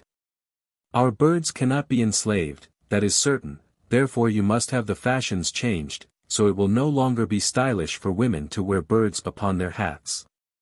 How shall I do that? Asked Popopo. Easily enough. Fashions often change among the earth people, who tire quickly of any one thing. When they read in their newspapers and magazines that the style is so and so, they never question the matter, but at once obey the mandate of fashion. So you must visit the newspapers and magazines and enchant the types. Enchant the types? Echoed Popopo, in wonder. Just so. Make them read that it is no longer the fashion to wear birds upon hats. That will afford relief to your poor milliner and at the same time set free thousands of our darling birds who have been so cruelly used. Popopo thanked the wise king and followed his advice. The office of every newspaper and magazine in the city was visited by the Knook, and then he went to other cities, until there was not a publication in the land that had not a new fashion note in its pages. Sometimes Popopo enchanted the types, so that whoever read the print would see only what the Knook wished them to. Sometimes he called upon the busy editors and befuddled their brains until they wrote exactly what he wanted them to. Mortals seldom know how greatly they are influenced by fairies, Knooks and Ryls, who often put thoughts into their heads that only the wise little immortals could have conceived. The following morning when the poor milliner looked over her newspaper she was overjoyed to read that no woman could now wear a bird upon her hat and be in style, for the newest fashion required only ribbons and laces. Popopo after this found much enjoyment in visiting every millinery shop he could find and giving new life to the stuffed birds which were carelessly tossed aside as useless. And they flew to the fields and forests with songs of thanks to the good Knook who had rescued them. Sometimes a hunter fires his gun at a bird and then wonders why he did not hit it. But, having read this story, you will understand that the bird must have been a stuffed one from some millinery shop, which cannot, of course, be killed by a gun. The Laughing Hippopotamus. On one of the upper branches of the Congo River lived an ancient and aristocratic family of hippopotamuses, which boasted a pedigree dating back beyond the days of Noah, beyond the existence of mankind, far into the dim ages when the world was new. They had always lived upon the banks of this same river, so that every curve and sweep of its waters, every pit and shallow of its bed, every rock and stump and wallow upon its bank was as familiar to them as their own mothers. And they are living there yet, I suppose. Not long ago the queen of this tribe of hippopotamuses had a child which she named Kio, because it was so fat and round. Still, that you may not be misled, I will say that in the hippopotamus language, Kio, properly translated, means fat and lazy, instead of fat and round. However, no one called the queen's attention to this error, because her tusks were monstrous long and sharp, and she thought Kio the sweetest baby in the world. He was, indeed, all right for a hippopotamus. He rolled and played in the soft mud of the river bank, and waddled inland to nibble the leaves of the wild cabbage that grew there, and was happy and contented from morning till night. And he was the jolliest hippopotamus that ancient family had ever known. His little red eyes were forever twinkling with fun, and he laughed his merry laugh on all occasions, whether there was anything to laugh at or not. Therefore the black people who dwelt in that region called him Gippy, the Jolly One, although they dared not come anigh him on account of his fierce mother, and his equally fierce uncles and aunts and cousins, who lived in a vast colony upon the river bank. And while these black people, who lived in little villages scattered among the trees, dared not openly attack the royal family of hippopotamuses, they were amazingly fond of eating hippopotamus meat whenever they could get it. This was no secret to the hippopotamuses. And, again, when the blacks managed to catch these animals alive, they had a trick of riding them through the jungles as if they were horses, thus reducing them to a condition of slavery. Therefore, having these things in mind, whenever the tribe of hippopotamuses smelled the oily odor of black people they were accustomed to charge upon them furiously. And if by chance they overtook one of the enemy they would rip him with their sharp tusks or stamp him into the earth with their huge feet. It was continual warfare between the hippopotamuses and the black people. Gui lived in one of the little villages of the blacks. He was the son of the chief's brother and grandson of the village sorcerer, the latter being an aged man known as the boneless wonder. Because he could twist himself into as many coils as a serpent and had no bones to hinder his bending his flesh into any position.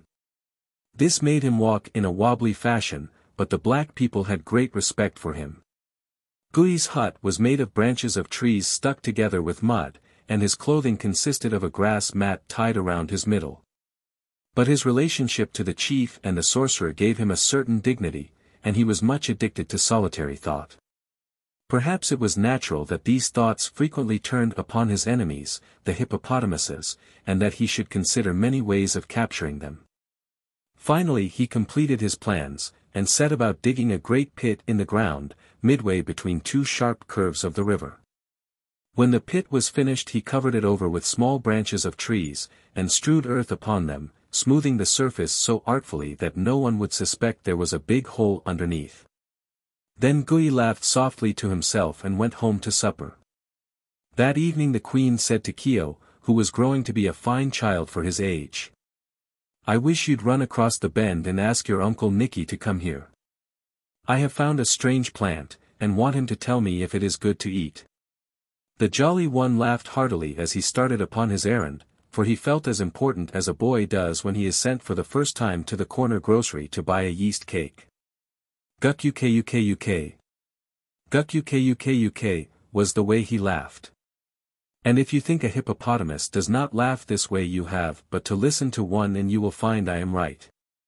He crawled out of the mud where he was wallowing and tramped away through the bushes, and the last his mother heard as she lay half in and half out of the water was his musical guk dying away in the distance. Kio was in such a happy mood that he scarcely noticed where he stepped, so he was much surprised when, in the middle of a laugh, the ground gave way beneath him, and he fell to the bottom of Gui's deep pit.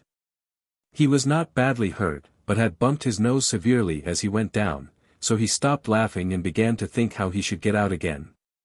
Then he found the walls were higher than his head, and that he was a prisoner. So he laughed a little at his own misfortune, and the laughter soothed him to sleep, so that he snored all through the night until daylight came. When Gui peered over the edge of the pit next morning he exclaimed, "Why, 'tis Ippy, the Jolly One." Kio recognized the scent of a black man and tried to raise his head high enough to bite him. Seeing which Gui spoke in the hippopotamus language, which he had learned from his grandfather, the sorcerer. "Have peace, little one, you are my captive." "Yes, I will have a piece of your leg, if I can reach it," retorted Kyo. And then he laughed at his own joke, "Guk. But Gui, being a thoughtful black man, went away without further talk, and did not return until the following morning. When he again leaned over the pit, Kyo was so weak from hunger that he could hardly laugh at all. "Do you give up?" asked Gui, "or do you still wish to fight?" "What will happen if I give up?" inquired Kyo. The black man scratched his woolly head in perplexity. "It is hard to say, Ippy. You are too young to work, and if I kill you for food I shall lose your tusks, which are not yet grown. Why, oh jolly one, did you fall into my hole? I wanted to catch your mother or one of your uncles." "Guk, laughed Kyo. "You must let me go, after all, black man, for I am of no use to you." "That I will not do," declared Gui. "Unless," he added, as an afterthought, "you will make a bargain with me." "Let me hear about the bargain, black one, for I am hungry," said Kyo.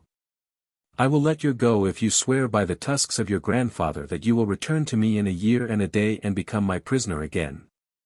The youthful hippopotamus paused to think, for he knew it was a solemn thing to swear by the tusks of his grandfather, but he was exceedingly hungry, and a year and a day seemed a long time off, so he said, with another careless laugh. "Very well. If you will now let me go, I swear by the tusks of my grandfather to return to you in a year and a day and become your prisoner." Gui was much pleased, for he knew that in a year and a day Kyo would be almost full grown. So he began digging away one end of the pit and filling it up with the earth until he had made an incline which would allow the hippopotamus to climb out. Kyo was so pleased when he found himself upon the surface of the earth again that he indulged in a merry fit of laughter, after which he said, "Goodbye, Gui, in a year and a day you will see me again." Then he waddled away toward the river to see his mother and get his breakfast, and Gui returned to his village. During the months that followed, as the black man lay in his hut or hunted in the forest, he heard at times the faraway "Guk" of the laughing hippopotamus. But he only smiled to himself and thought, a year and a day will soon pass away. Now when Kyo returned to his mother safe and well, every member of his tribe was filled with joy, for the jolly one was a general favorite. But when he told them that in a year and a day he must again become the slave of the black man, they began to wail and weep, and so many were their tears that the river rose several inches. Of course Kyo only laughed at their sorrow. But a great meeting of the tribe was called and the matter discussed seriously. "Having sworn by the tusks of his grandfather," said Uncle Nicky, "he must keep his promise. But it is our duty to try in some way to rescue him from death or a life of slavery." To this all agreed, but no one could think of any method of saving Kyo from his fate. So months passed away, during which all the royal hippopotamuses were sad and gloomy except the jolly one himself. Finally but a week of freedom remained to Kyo, and his mother, the queen, became so nervous and worried that another meeting of the tribe was called. By this time the laughing hippopotamus had grown to enormous size, and measured nearly 15 feet long and 6 feet high, while his sharp tusks were wider and harder than those of an elephant. "Unless something is done to save my child," said the mother, "I shall die of grief." Then some of her relations began to make foolish suggestions. But presently Uncle Nep, a wise and very big hippopotamus, said, "We must go to Glinkomok and implore his aid." Then all were silent, for it was a bold thing to face the mighty Glinkomok. But the mother's love was equal to any heroism. "I will myself go to him, if Uncle Nep will accompany me," she said, quickly.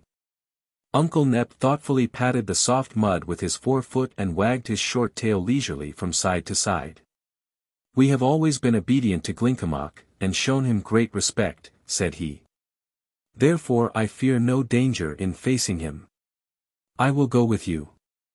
All the others snorted approval, being very glad they were not called upon to go themselves. So the Queen and Uncle Nep, with Kyo swimming between them, set out upon their journey. They swam up the river all that day and all the next, until they came at sundown to a high, rocky wall, beneath which was the cave where the might Glinkomok dwelt. This fearful creature was part beast, part man, part fowl and part fish. It had lived since the world began. Through years of wisdom it had become part sorcerer, part wizard, part magician and part fairy. Mankind knew it not, but the ancient beasts knew and feared it. The three hippopotamuses paused before the cave, with their front feet upon the bank and their bodies in the water, and called in chorus a greeting to Glinkomok. Instantly thereafter the mouth of the cave darkened and the creature glided silently toward them. The hippopotamuses were afraid to look upon it, and bowed their heads between their legs. "We come, O Glinkomok, to implore your mercy and friendly assistance," began Uncle Nep, and then he told the story of Keogh's capture, and how he had promised to return to the black man. "He must keep his promise," said the creature, in a voice that sounded like a sigh. The mother hippopotamus groaned aloud. "But I will prepare him to overcome the black man, and to regain his liberty," continued Glinkomok. Keogh laughed. "Lift your right paw," commanded Glinkomok.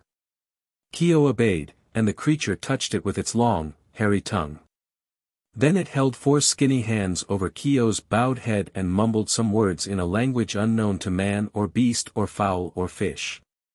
After this it spoke again in hippopotamese. "Your skin has now become so tough that no man can hurt you. Your strength is greater than that of 10 elephants. Your foot is so swift that you can distance the wind. Your wit is sharper than the bullthorn. Let the man fear, but drive fear from your own breast forever, for of all your race you are the mightiest." Then the terrible Glinkomok leaned over, and Keogh felt its fiery breath scorch him as it whispered some further instructions in his ear.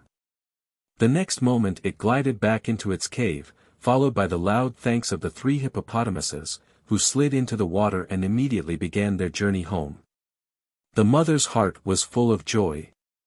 Uncle Nep shivered once or twice as he remembered a glimpse he had caught of Glinkomok. But Keogh was as jolly as possible, and, not content to swim with his dignified elders, he dived under their bodies, raced all around them and laughed merrily every inch of the way home. Then all the tribe held high jinks and praised the mighty Glinkomok for befriending their queen's son. And when the day came for the Jolly One to give himself up to the black man they all kissed him goodbye without a single fear for his safety. Keogh went away in good spirits, and they could hear his laughing guk long after he was lost in sight in the jungle. Gui had counted the days and knew when to expect Keogh. But he was astonished at the monstrous size to which his captive had grown, and congratulated himself on the wise bargain he had made. And Keogh was so fat that Gui determined to eat him, that is, all of him he possibly could, and the remainder of the carcass he would trade off to his fellow villagers. So he took a knife and tried to stick it into the hippopotamus, but the skin was so tough the knife was blunted against it. Then he tried other means, but Keogh remained unhurt. And now indeed the Jolly One laughed his most gleeful laugh, till all the forest echoed the guk. And Gui decided not to kill him, since that was impossible, but to use him for a beast of burden. He mounted upon Keogh's back and commanded him to march. So Keogh trotted briskly through the village, his little eyes twinkling with merriment. The other blacks were delighted with Gui's captive, and begged permission to ride upon the Jolly One's back. So Gui bargained with them for bracelets and shell necklaces and little gold ornaments, until he had acquired quite a heap of trinkets. Then a dozen black men climbed upon Keogh's back to enjoy a ride, and the one nearest his nose cried out, "Run, mud dog, run!" And Keogh ran. Swift as the wind he strode, away from the village, through the forest and straight up the river bank. The black men howled with fear, the Jolly One roared with laughter, and on they rushed. Then before them, on the opposite side of the river, appeared the black mouth of Glinkomok's cave. Keogh dashed into the water, dived to the bottom and left the black people struggling to swim out. But Glinkomok had heard the laughter of Keogh and knew what to do. When the Jolly One rose to the surface and blew the water from his throat there was no black man to be seen. Kyo returned alone to the village, and Gui asked, with surprise. "Where are my brothers?" "I do not know," answered Kyo. "I took them far away, and they remained where I left them." Gui would have asked more questions then, but another crowd of black men impatiently waited to ride on the back of the Laughing Hippopotamus. So they paid the price and climbed to their seats, after which the foremost said, "Run, Mudwallower, run." And Kyo ran as before and carried them to the mouth of Glinkomok's cave, and returned alone. But now Gui became anxious to know the fate of his fellows, for he was the only black man left in his village. So he mounted the hippopotamus and cried, "Run, river hog, run." Kyo laughed his jolly guk-uk-uk-uk, and ran with the speed of the wind. But this time he made straight for the river bank where his own tribe lived, and when he reached it he waded into the river, dived to the bottom and left Gui floating in the middle of the stream. The black man began swimming toward the right bank, but there he saw Uncle Nep and half the royal tribe waiting to stamp him into the soft mud. So he turned toward the left bank, and there stood the Queen Mother and Uncle Nicky, red-eyed and angry, waiting to tear him with their tusks. Then Gui uttered loud screams of terror, and, spying the Jolly One, who swam near him, he cried, "Save me, Kyo! Save me, and I will release you from slavery." "That is not enough," laughed Kyo. "I will serve you all my life," screamed Gui. "I will do everything you bid me." "Will you return to me in a year and a day and become my captive, if I allow you to escape?" asked Kyo. "I will. I will. I will," cried Gui. "Swear it by the bones of your grandfather," commanded Kyo, remembering that black men have no tusks to swear by. And Gui swore it by the bones of his grandfather. Then Kyo swam to the Black One, who clambered upon his back again. In this fashion they came to the bank, where Kyo told his mother and all the tribe of the bargain he had made with Gui, who was to return in a year and a day and become his slave. Therefore the black man was permitted to depart in peace, and once more the Jolly One lived with his own people and was happy.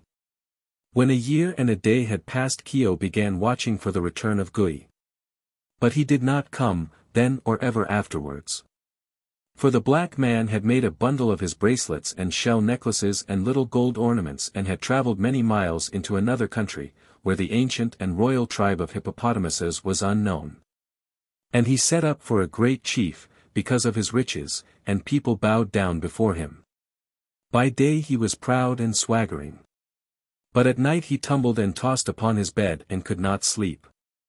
His conscience troubled him. For he had sworn by the bones of his grandfather, and his grandfather had no bones. The magic bonbons. There lived in Boston a wise and ancient chemist by the name of Dr. Dawes, who dabbled somewhat in magic. There also lived in Boston a young lady by the name of Clarabelle Sudds, who was possessed of much money, little wit and an intense desire to go upon the stage. So Clarabelle went to Dr. Dawes and said, "I can neither sing nor dance.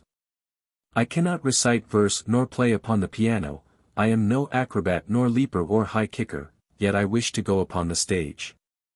What shall I do?"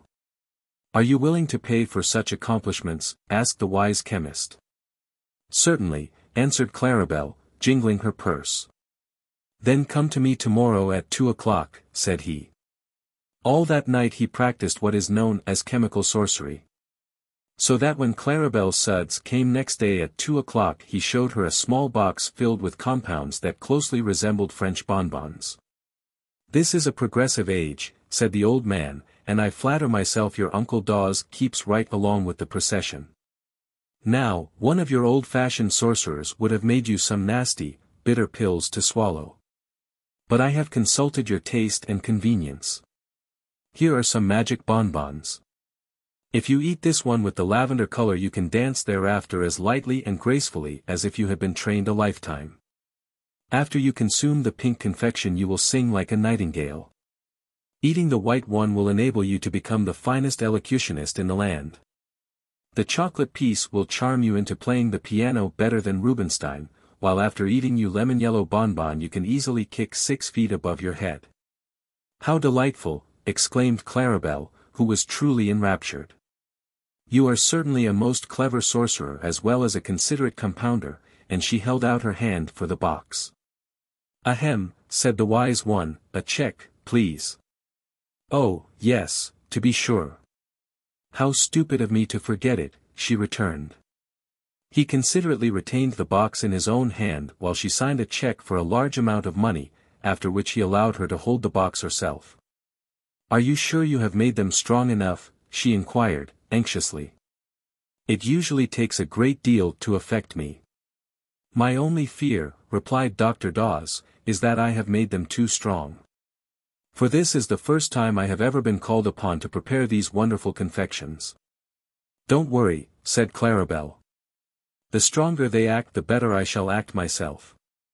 She went away, after saying this, but stopping in at a dry goods store to shop, she forgot the precious box in her new interest and left it lying on the ribbon counter.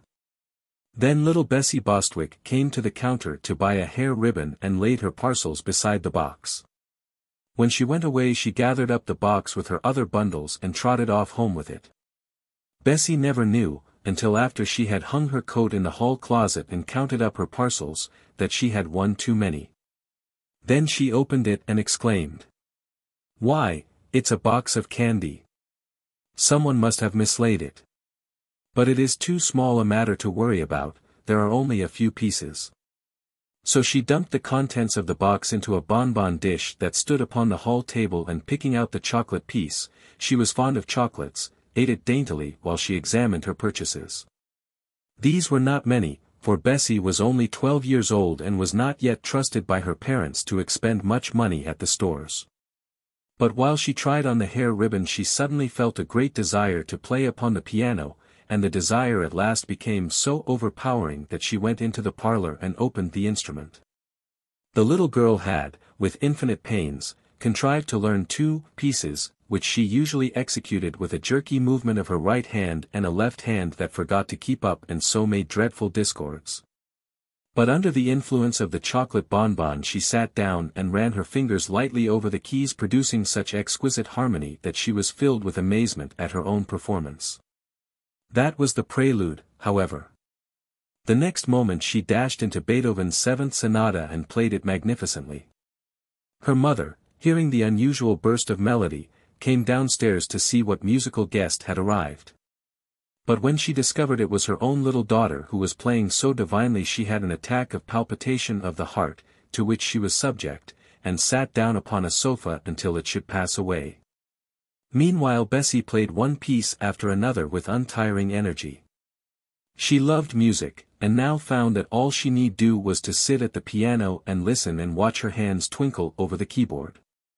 Twilight deepened in the room and Bessie's father came home and hung up his hat and overcoat and placed his umbrella in the rack. Then he peeped into the parlor to see who was playing. Great Caesar, he exclaimed. But the mother came to him softly with her finger on her lips and whispered, Don't interrupt her, John.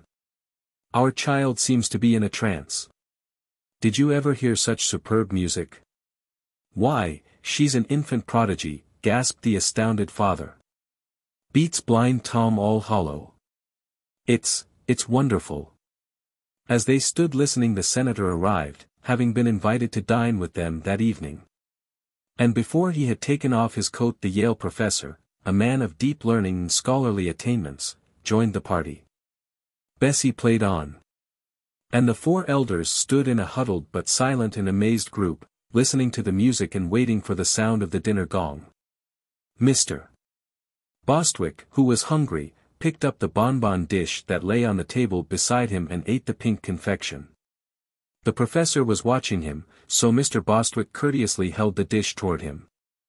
The professor ate the lemon-yellow piece and the senator reached out his hand and took the lavender piece.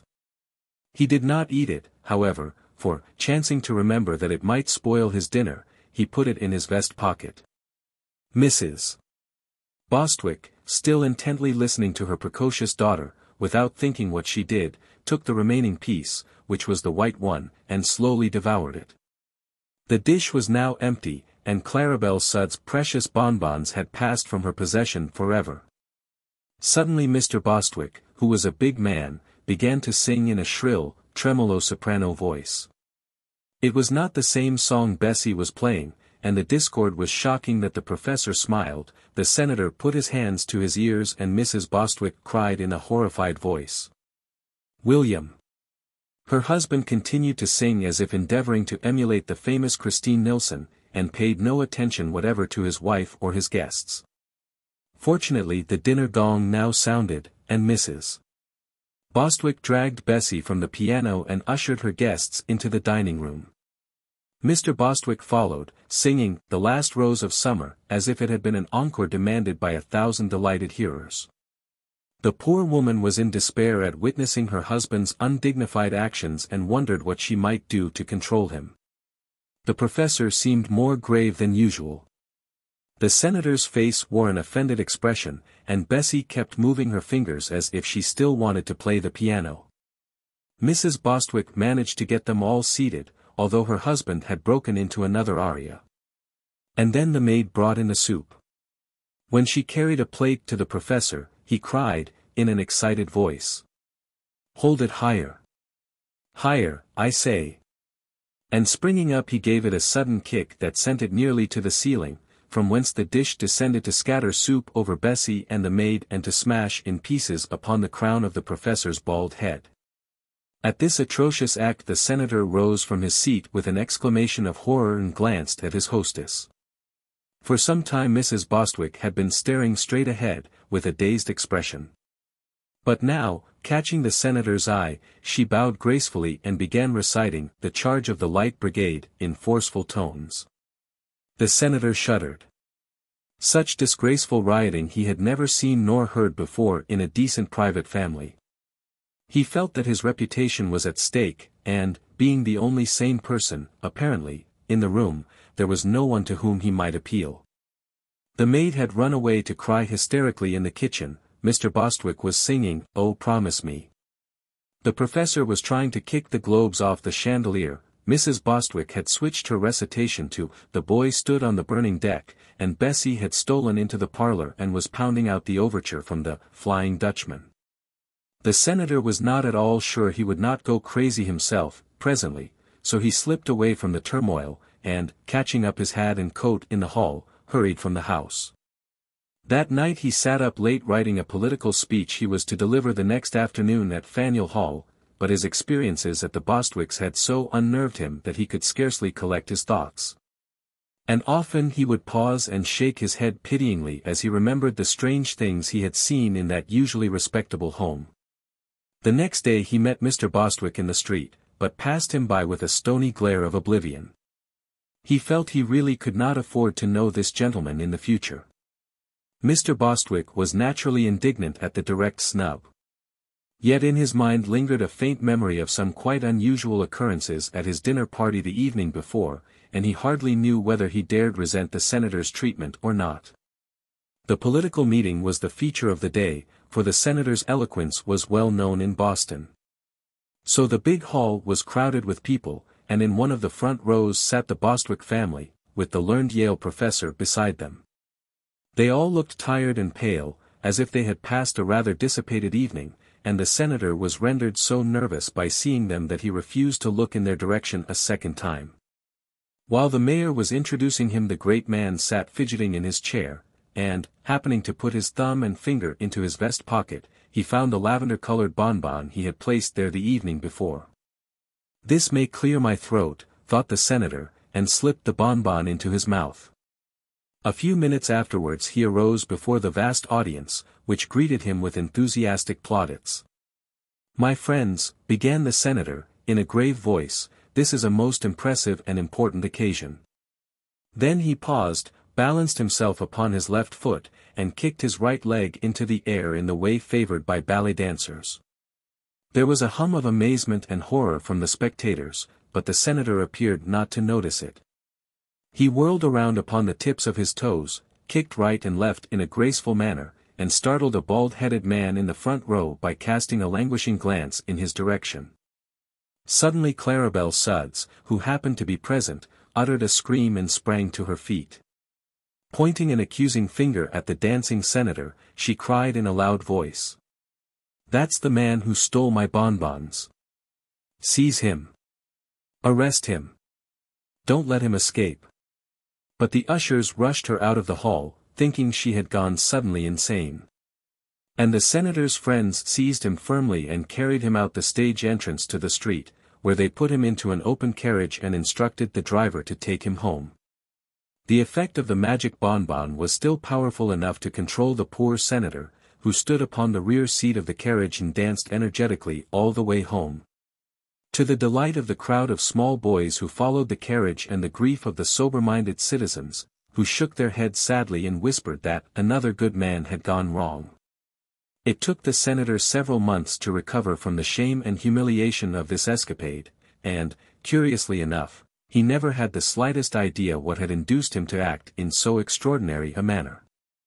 Perhaps it was fortunate the last bonbon had now been eaten, for they might easily have caused considerably more trouble than they did.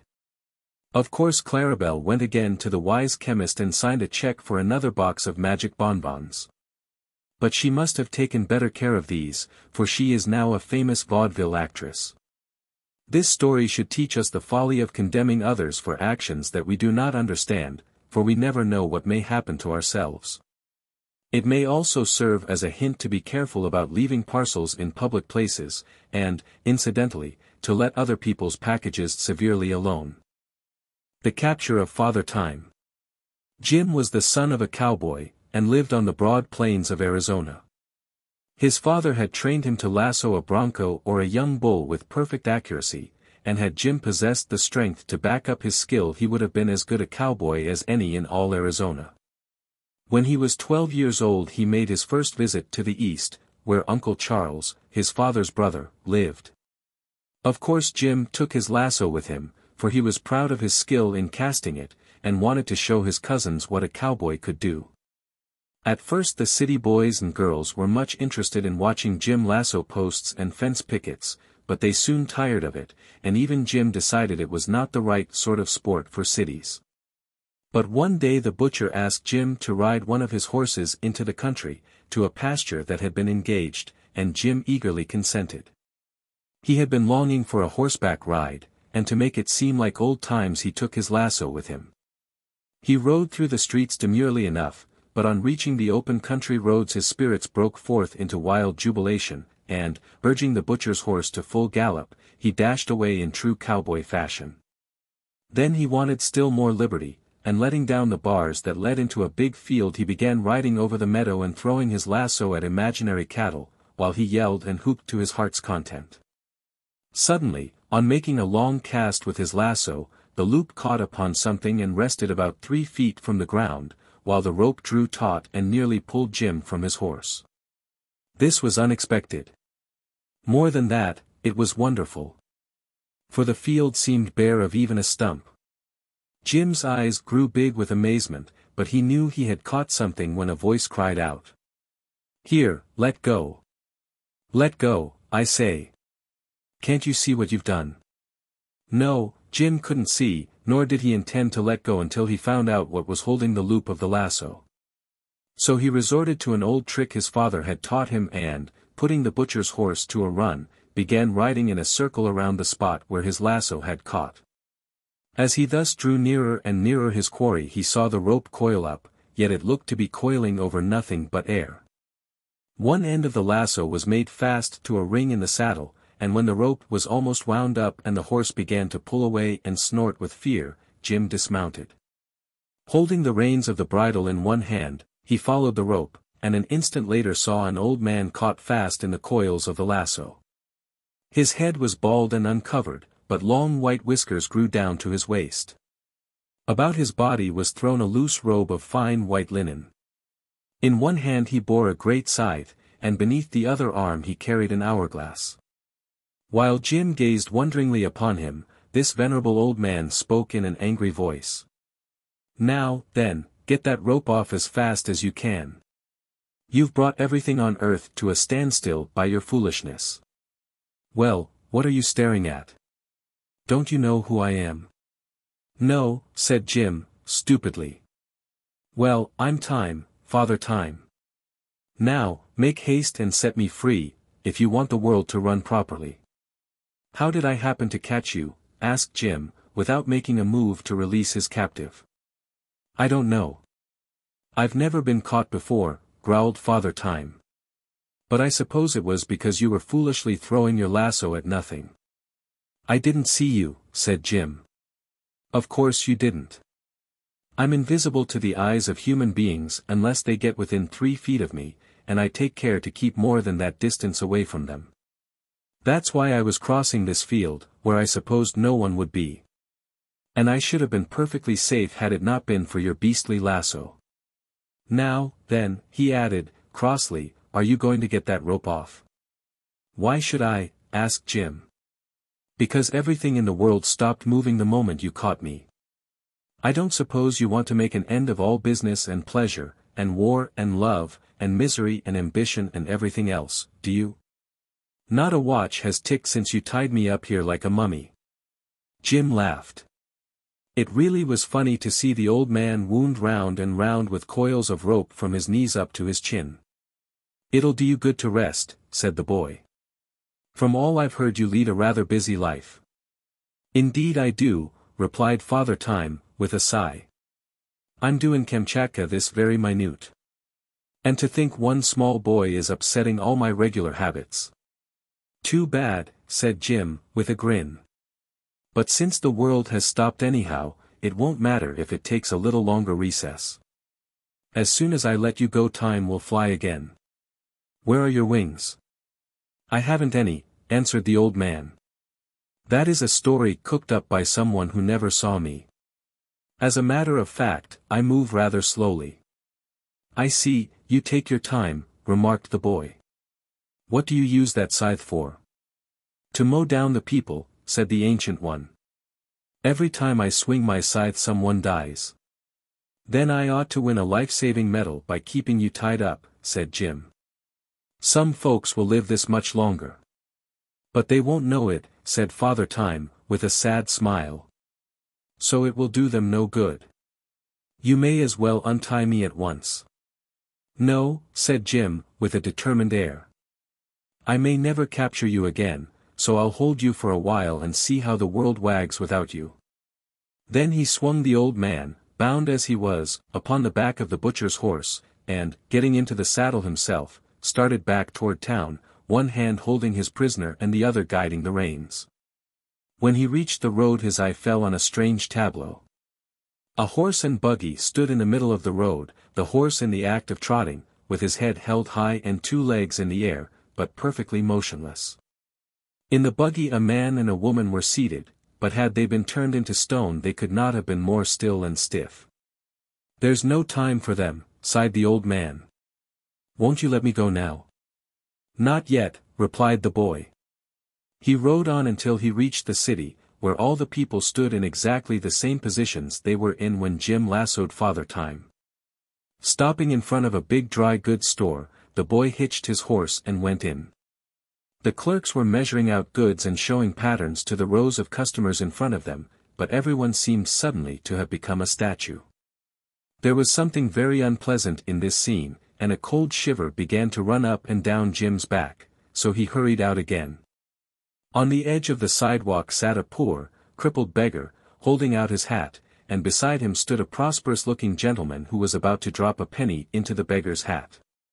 Jim knew this gentleman to be very rich but rather stingy, so he ventured to run his hand into the man's pocket and take out his purse, in which was a $20 gold piece.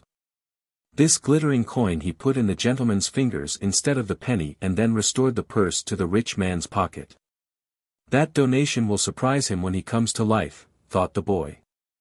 He mounted the horse again and rode up the street.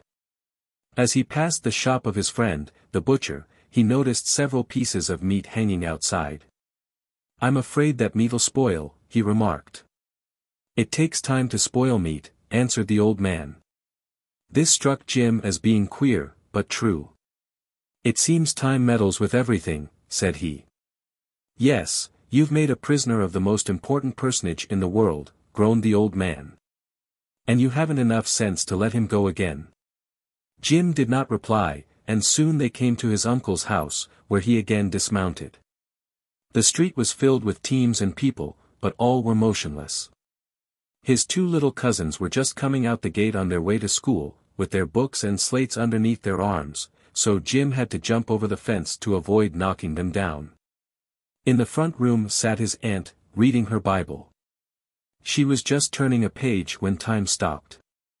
In the dining room was his uncle, finishing his luncheon. His mouth was open and his fork poised just before it, while his eyes were fixed upon the newspaper folded beside him. Jim helped himself to his uncle's pie, and while he ate it he walked out to his prisoner. "There's one thing I don't understand," said he. "What's that?" asked Father Time. "Why is it that I'm able to move around while everyone else is froze up?" "That is because I'm your prisoner," answered the other. "You can do anything you wish with time now. But unless you are careful you'll do something you will be sorry for." Jim threw the crust of his pie at a bird that was suspended in the air, where it had been flying when time stopped. "Anyway," he laughed, "I'm living longer than anyone else. No one will ever be able to catch up with me again." "Each life has its allotted span," said the old man. "When you have lived your proper time my scythe will mow you down." "I forgot your scythe," said Jim, thoughtfully. Then a spirit of mischief came into the boy's head, for he happened to think that the present opportunity to have fun would never occur again. He tied Father Time to his uncle's hitching post, that he might not escape, and then crossed the road to the corner grocery. The grocer had scolded Jim that very morning for stepping into a basket of turnips by accident. So the boy went to the back end of the grocery and turned on the faucet of the molasses barrel. "That'll make a nice mess when time starts the molasses running all over the floor," said Jim, with a laugh. A little further down the street was a barber shop, and sitting in the barber's chair Jim saw the man that all the boys declared was the meanest man in town. He certainly did not like the boys and the boys knew it. The barber was in the act of shampooing this person when time was captured. Jim ran to the drugstore, and, getting a bottle of mucilage, he returned and poured it over the ruffled hair of the unpopular citizen. "That'll probably surprise him when he wakes up," thought Jim. Nearby was the schoolhouse. Jim entered it and found that only a few of the pupils were assembled. But the teacher sat at his desk, stern and frowning as usual. Taking a piece of chalk, Jim marked upon the blackboard in big letters the following words. "Every scholar is requested to yell the minute he enters the room. He will also please throw his books at the teacher's head. Signed, Professor Sharp." "That ought to raise a nice rumpus," murmured the mischief maker, as he walked away. On the corner stood Policeman Mulligan, talking with old Miss Scrapple, the worst gossip in town, who always delighted in saying something disagreeable about her neighbors. Jim thought this opportunity was too good to lose. So he took off the policeman's cap and brass-buttoned coat and put them on Miss Scrapple, while the lady's feathered and ribboned hat he placed jauntily upon the policeman's head. The effect was so comical that the boy laughed aloud, and as a good many people were standing near the corner Jim decided that Miss Scrapple and Officer Mulligan would create a sensation when time started upon his travels. Then the young cowboy remembered his prisoner, and, walking back to the hitching post, he came within 3 feet of it and saw Father Time still standing patiently within the toils of the lasso. He looked angry and annoyed, however, and growled out. "Well, when do you intend to release me?" "I've been thinking about that ugly scythe of yours," said Jim. "What about it?" asked Father Time. "Perhaps if I let you go you'll swing it at me the first thing, to be revenged," replied the boy. Father Time gave him a severe look, but said, "I've known boys for thousands of years, and of course I know they're mischievous and reckless. But I like boys, because they grow up to be men and people my world. Now, if a man had caught me by accident, as you did, I could have scared him into letting me go instantly, but boys are harder to scare. I don't know as I blame you. I was a boy myself, long ago, when the world was new. But surely you've had enough fun with me by this time, and now I hope you'll show the respect that is due to old age. Let me go, and in return I will promise to forget all about my capture." The incident won't do much harm, anyway, for no one will ever know that time has halted the last 3 hours or so. All right, said Jim, cheerfully, since you've promised not to mow me down, I'll let you go. But he had a notion some people in the town would suspect time had stopped when they returned to life. He carefully unwound the rope from the old man, who, when he was free, at once shouldered his scythe, rearranged his white robe and nodded farewell. The next moment he had disappeared, and with a rustle and rumble and roar of activity the world came to life again and jogged along as it always had before. Jim wound up his lasso, mounted the butcher's horse and rode slowly down the street. Loud screams came from the corner, where a great crowd of people quickly assembled. From his seat on the horse Jim saw Miss Scrapple, attired in the policeman's uniform, angrily shaking her fists in Mulligan's face, while the officer was furiously stamping upon the lady's hat, which he had torn from his own head amidst the jeers of the crowd. As he rode past the schoolhouse he heard a tremendous chorus of yells, and knew Professor Sharp was having a hard time to quell the riot caused by the sign on the blackboard. Through the window of the barber's shop he saw the mean man frantically belaboring the barber with a hairbrush, while his hair stood up stiff as bayonets in all directions. And the grocer ran out of his door and yelled, "Fire!" while his shoes left a track of molasses wherever he stepped. Jim's heart was filled with joy. He was fairly reveling in the excitement he had caused when someone caught his leg and pulled him from the horse. "What are ye doin' here, ye rascal?" cried the butcher, angrily. "Didn't ye promise to put that beast inter Plimpton's pasture? And now I find ye ridin' the poor nag around like a gentleman o' leisure." "That's a fact," said Jim, with surprise. "I clean forgot about the horse." This story should teach us the supreme importance of time and the folly of trying to stop it. For should you succeed, as Jim did, in bringing time to a standstill, the world would soon become a dreary place and life decidedly unpleasant. The Wonderful Pump. Not many years ago there lived on a stony, barren New England farm a man and his wife. They were sober, honest people, working hard from early morning until dark to enable them to secure a scanty living from their poor land. Their house, a small, one-storied building, stood upon the side of a steep hill, and the stones lay so thickly about it that scarce anything green could grow from the ground. At the foot of the hill, a quarter of a mile from the house by the winding path, was a small brook, and the woman was obliged to go there for water and to carry it up the hill to the house. This was a tedious task, and with the other hard work that fell to her share had made her gaunt and bent and lean. Yet she never complained, but meekly and faithfully performed her duties, doing the housework, carrying the water and helping her husband hoe the scanty crop that grew upon the best part of their land. One day, as she walked down the path to the brook, her big shoes scattering the pebbles right and left, she noticed a large beetle lying upon its back and struggling hard with its little legs to turn over, that its feet might again touch the ground. But this it could not accomplish, so the woman, who had a kind heart, reached down and gently turned the beetle with her finger. At once it scampered from the path and she went on to the brook. The next day, as she came for water, she was surprised to see the beetle again lying upon its back and struggling helplessly to turn. Once more the woman stopped and set him upon his feet. And then, as she stooped over the tiny creature, she heard a small voice say, "Oh, thank you. Thank you so much for saving me." Half frightened at hearing a beetle speak in her own language, the woman started back and exclaimed, "La sakes! Surely you can't talk like humans." Then, recovering from her alarm, she again bent over the beetle, who answered her. "Why shouldn't I talk, if I have anything to say?" "'Cause you're a bug," replied the woman. "That is true. And you saved my life, saved me from my enemies, the sparrows. And this is the second time you have come to my assistance, so I owe you a debt of gratitude. Bugs value their lives as much as human beings, and I am a more important creature than you, in your ignorance, may suppose.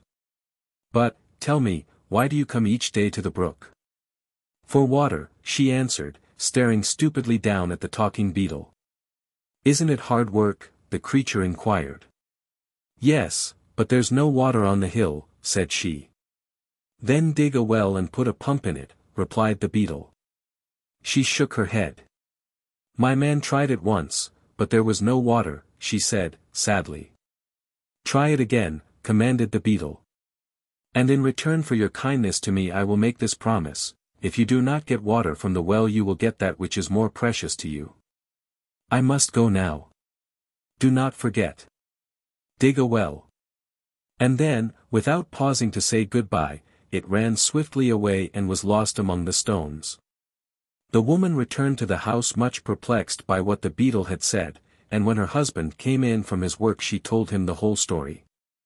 The poor man thought deeply for a time, and then declared, "Wife, there may be truth in what the bug told you. There must be magic in the world yet, if a beetle can speak, and if there is such a thing as magic we may get water from the well. The pump I bought to use in the well which proved to be dry is now lying in the barn, and the only expense in following the talking bug's advice will be the labor of digging the hole. Labor I am used to, so I will dig the well." Next day he set about it, and dug so far down in the ground that he could hardly reach the top to climb out again, but not a drop of water was found. "Perhaps you did not dig deep enough," his wife said, when he told her of his failure. So the following day he made a long ladder, which he put into the hole, and then he dug, and dug, and dug, until the top of the ladder barely reached the top of the hole. But still there was no water. When the woman next went to the brook with her pail she saw the beetle sitting upon a stone beside her path. So she stopped and said, "My husband has dug the well, but there is no water." "Did he put the pump in the well?" asked the beetle. "No," she answered. "Then do as I commanded, put in the pump, and if you do not get water I promise you something still more precious." Saying which, the beetle swiftly slid from the stone and disappeared. The woman went back to the house and told her husband what the bug had said. "Well," replied the simple fellow, "there can be no harm in trying." So he got the pump from the barn and placed it in the well, and then he took hold of the handle and began to pump, while his wife stood by to watch what would happen. No water came, but after a few moments a gold piece dropped from the spout of the pump, and then another, until several handfuls of gold lay in a little heap upon the ground. The man stopped pumping then and ran to help his wife gather the gold pieces into her apron, but their hands trembled so greatly through excitement and joy that they could scarcely pick up the sparkling coins. At last she gathered them close to her bosom and together they ran to the house, where they emptied the precious gold upon the table and counted the pieces. All were stamped with the design of the United States Mint and were worth $5 each. Some were worn and somewhat discolored from use, while others seemed bright and new, as if they had not been much handled. When the value of the pieces was added together they were found to be worth $300. Suddenly the woman spoke. "Husband, the beetle said truly when he declared we should get something more precious than water from the well. But run at once and take away the handle from the pump, lest anyone should pass this way and discover our secret." So the man ran to the pump and removed the handle, which he carried to the house and hid underneath the bed. They hardly slept a wink that night, lying awake to think of their good fortune and what they should do with their store of yellow gold. In all their former lives they had never possessed more than a few dollars at a time, and now the cracked teapot was nearly full of gold coins. The following day was Sunday, and they arose early and ran to see if their treasure was safe. There it lay, heaped snugly within the teapot, and they were so willing to feast their eyes upon it that it was long before the man could leave it to build the fire or the woman to cook the breakfast. While they ate their simple meal the woman said, "We will go to church today and return thanks for the riches that have come to us so suddenly. And I will give the pastor one of the gold pieces." "It is well enough to go to church," replied her husband, "and also to return thanks. But in the night I decided how we will spend all our money, so there will be none left for the pastor." "We can pump more," said the woman. "Perhaps. And perhaps not," he answered, cautiously. "What we have we can depend upon, but whether or not there be more in the well I cannot say." "Then go and find out," she returned, "for I am anxious to give something to the pastor, who is a poor man and deserving." So the man got the pump handle from beneath the bed, and, going to the pump, fitted it in place. Then he set a large wooden bucket under the spout and began to pump. To their joy the gold pieces soon began flowing into the pail, and, seeing it about to run over the brim, the woman brought another pail. But now the stream suddenly stopped, and the man said, cheerfully, "That is enough for today, good wife. We have added greatly to our treasure, and the parson shall have his gold piece. Indeed, I think I shall also put a coin into the contribution box." Then, because the teapot would hold no more gold, the farmer emptied the pail into the wood box, covering the money with dried leaves and twigs, that no one might suspect what lay underneath. Afterward they dressed themselves in their best clothing and started for the church, each taking a bright gold piece from the teapot as a gift to the pastor. Over the hill and down into the valley beyond they walked, feeling so gay and light-hearted that they did not mind the distance at all. At last they came to the little country church and entered just as the services began. Being proud of their wealth and of the gifts they had brought for the pastor, they could scarcely wait for the moment when the deacon passed the contribution box. But at last the time came, and the farmer held his hand high over the box and dropped the gold piece so that all the congregation could see what he had given. The woman did likewise, feeling important and happy at being able to give the good parson so much. The parson, watching from the pulpit, saw the gold drop into the box, and could hardly believe that his eyes did not deceive him. However, when the box was laid upon his desk there were the 2 gold pieces, and he was so surprised that he nearly forgot his sermon. When the people were leaving the church at the close of the services the good man stopped the farmer and his wife and asked, "Where did you get so much gold?" The woman gladly told him how she had rescued the beetle, and how, in return, they had been rewarded with the wonderful pump.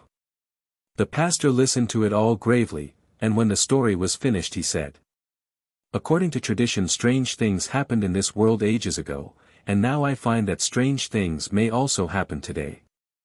For by your tale you have found a beetle that can speak and also has power to bestow upon you great wealth." Then he looked carefully at the gold pieces and continued, "Either this money is fairy gold or it is genuine metal, stamped at the mint of the United States government. If it is fairy gold it will disappear within 24 hours, and will therefore do no one any good. If it is real money, then your beetle must have robbed some one of the gold and placed it in your well. For all money belongs to someone, and if you have not earned it honestly, but have come by it in the mysterious way you mention, it was surely taken from the persons who owned it, without their consent. Where else could real money come from?" The farmer and his wife were confused by this statement and looked guiltily at each other, for they were honest people and wished to wrong no one.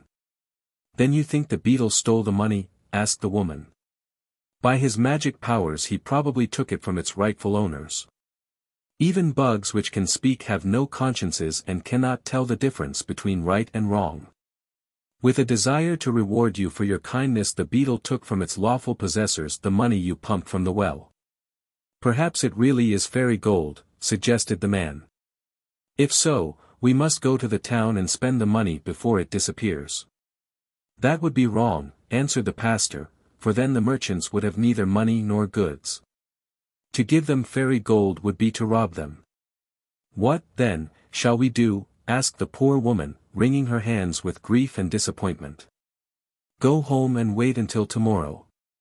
If the gold is then in your possession it is real money and not fairy gold. But if it is real money you must try to restore it to its rightful owners. Take, also, these pieces which you have given me, for I cannot accept gold that is not honestly come by." Sadly the poor people returned to their home, being greatly disturbed by what they had heard. Another sleepless night was passed, and on Monday morning they arose at daylight and ran to see if the gold was still visible. "It is real money, after all," cried the man, "for not a single piece has disappeared." When the woman went to the brook that day she looked for the beetle, and, sure enough, there he sat upon the flat stone. "Are you happy now?" asked the beetle, as the woman paused before him. "We are very unhappy," she answered, "for, although you have given us much gold, our good parson says it surely belongs to some one else, and was stolen by you to reward us." Your parson may be a good man, returned the beetle, with some indignation, but he certainly is not overwise. Nevertheless, if you do not want the gold I can take it from you as easily as I gave it. But we do want it, cried the woman, fearfully.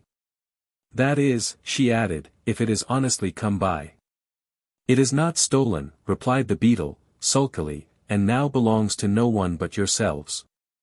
When you saved my life I thought how I might reward you.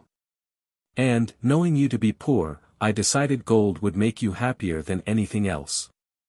You must know, he continued, that although I appear so small and insignificant, I am really king of all the insects, and my people obey my slightest wish.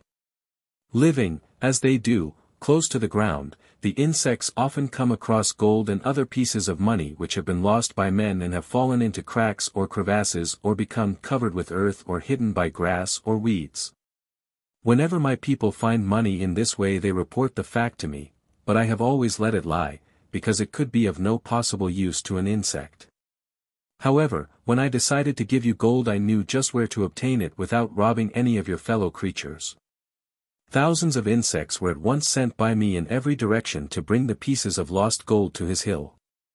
It cost my people several days of hard labor, as you may suppose, but by the time your husband had finished the well the gold began to arrive from all parts of the country, and during the night my subjects dumped it all into the well. So you may use it with a clear conscience, knowing that you wrong no one.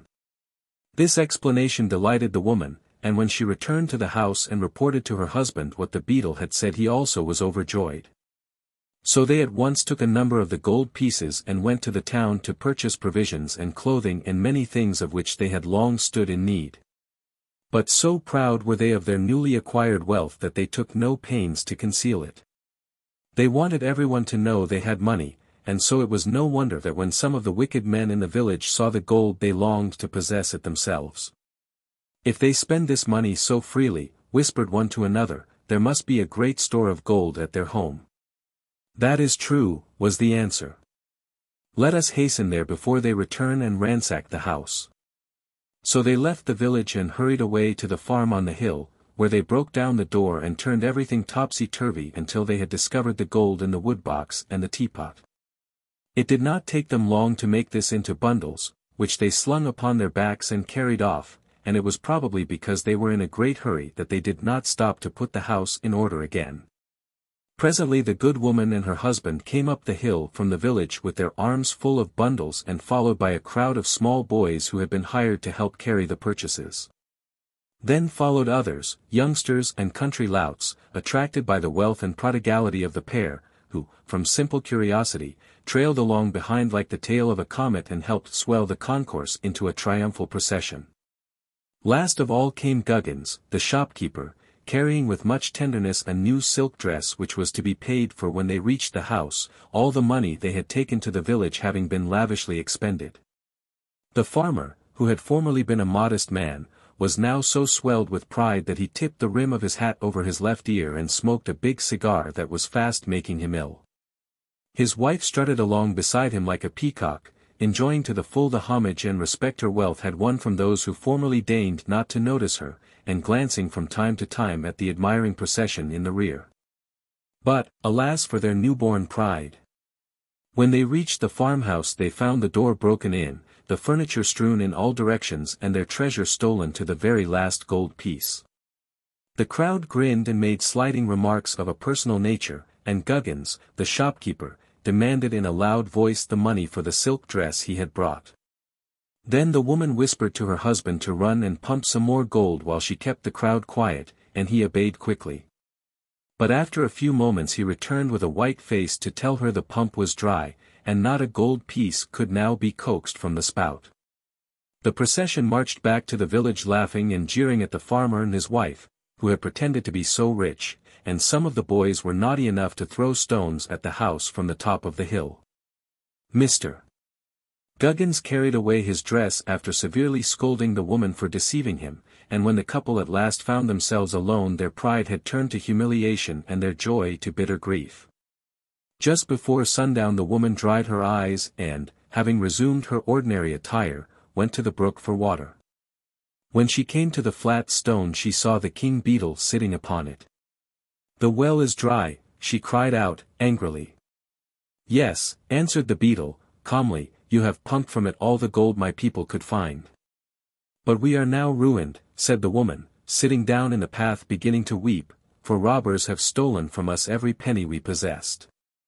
"I'm sorry," returned the beetle, "but it is your own fault. Had you not made so great a show of your wealth no one would have suspected you possessed a treasure, or thought to rob you. As it is, you have merely lost the gold which others have lost before you. It will probably be lost many times more before the world comes to an end." "But what are we to do now?" she asked. "What did you do before I gave you the money?" "We worked from morning till night," said she. "Then work still remains for you," remarked the beetle, composedly, "no one will ever try to rob you of that, you may be sure." And he slid from the stone and disappeared for the last time.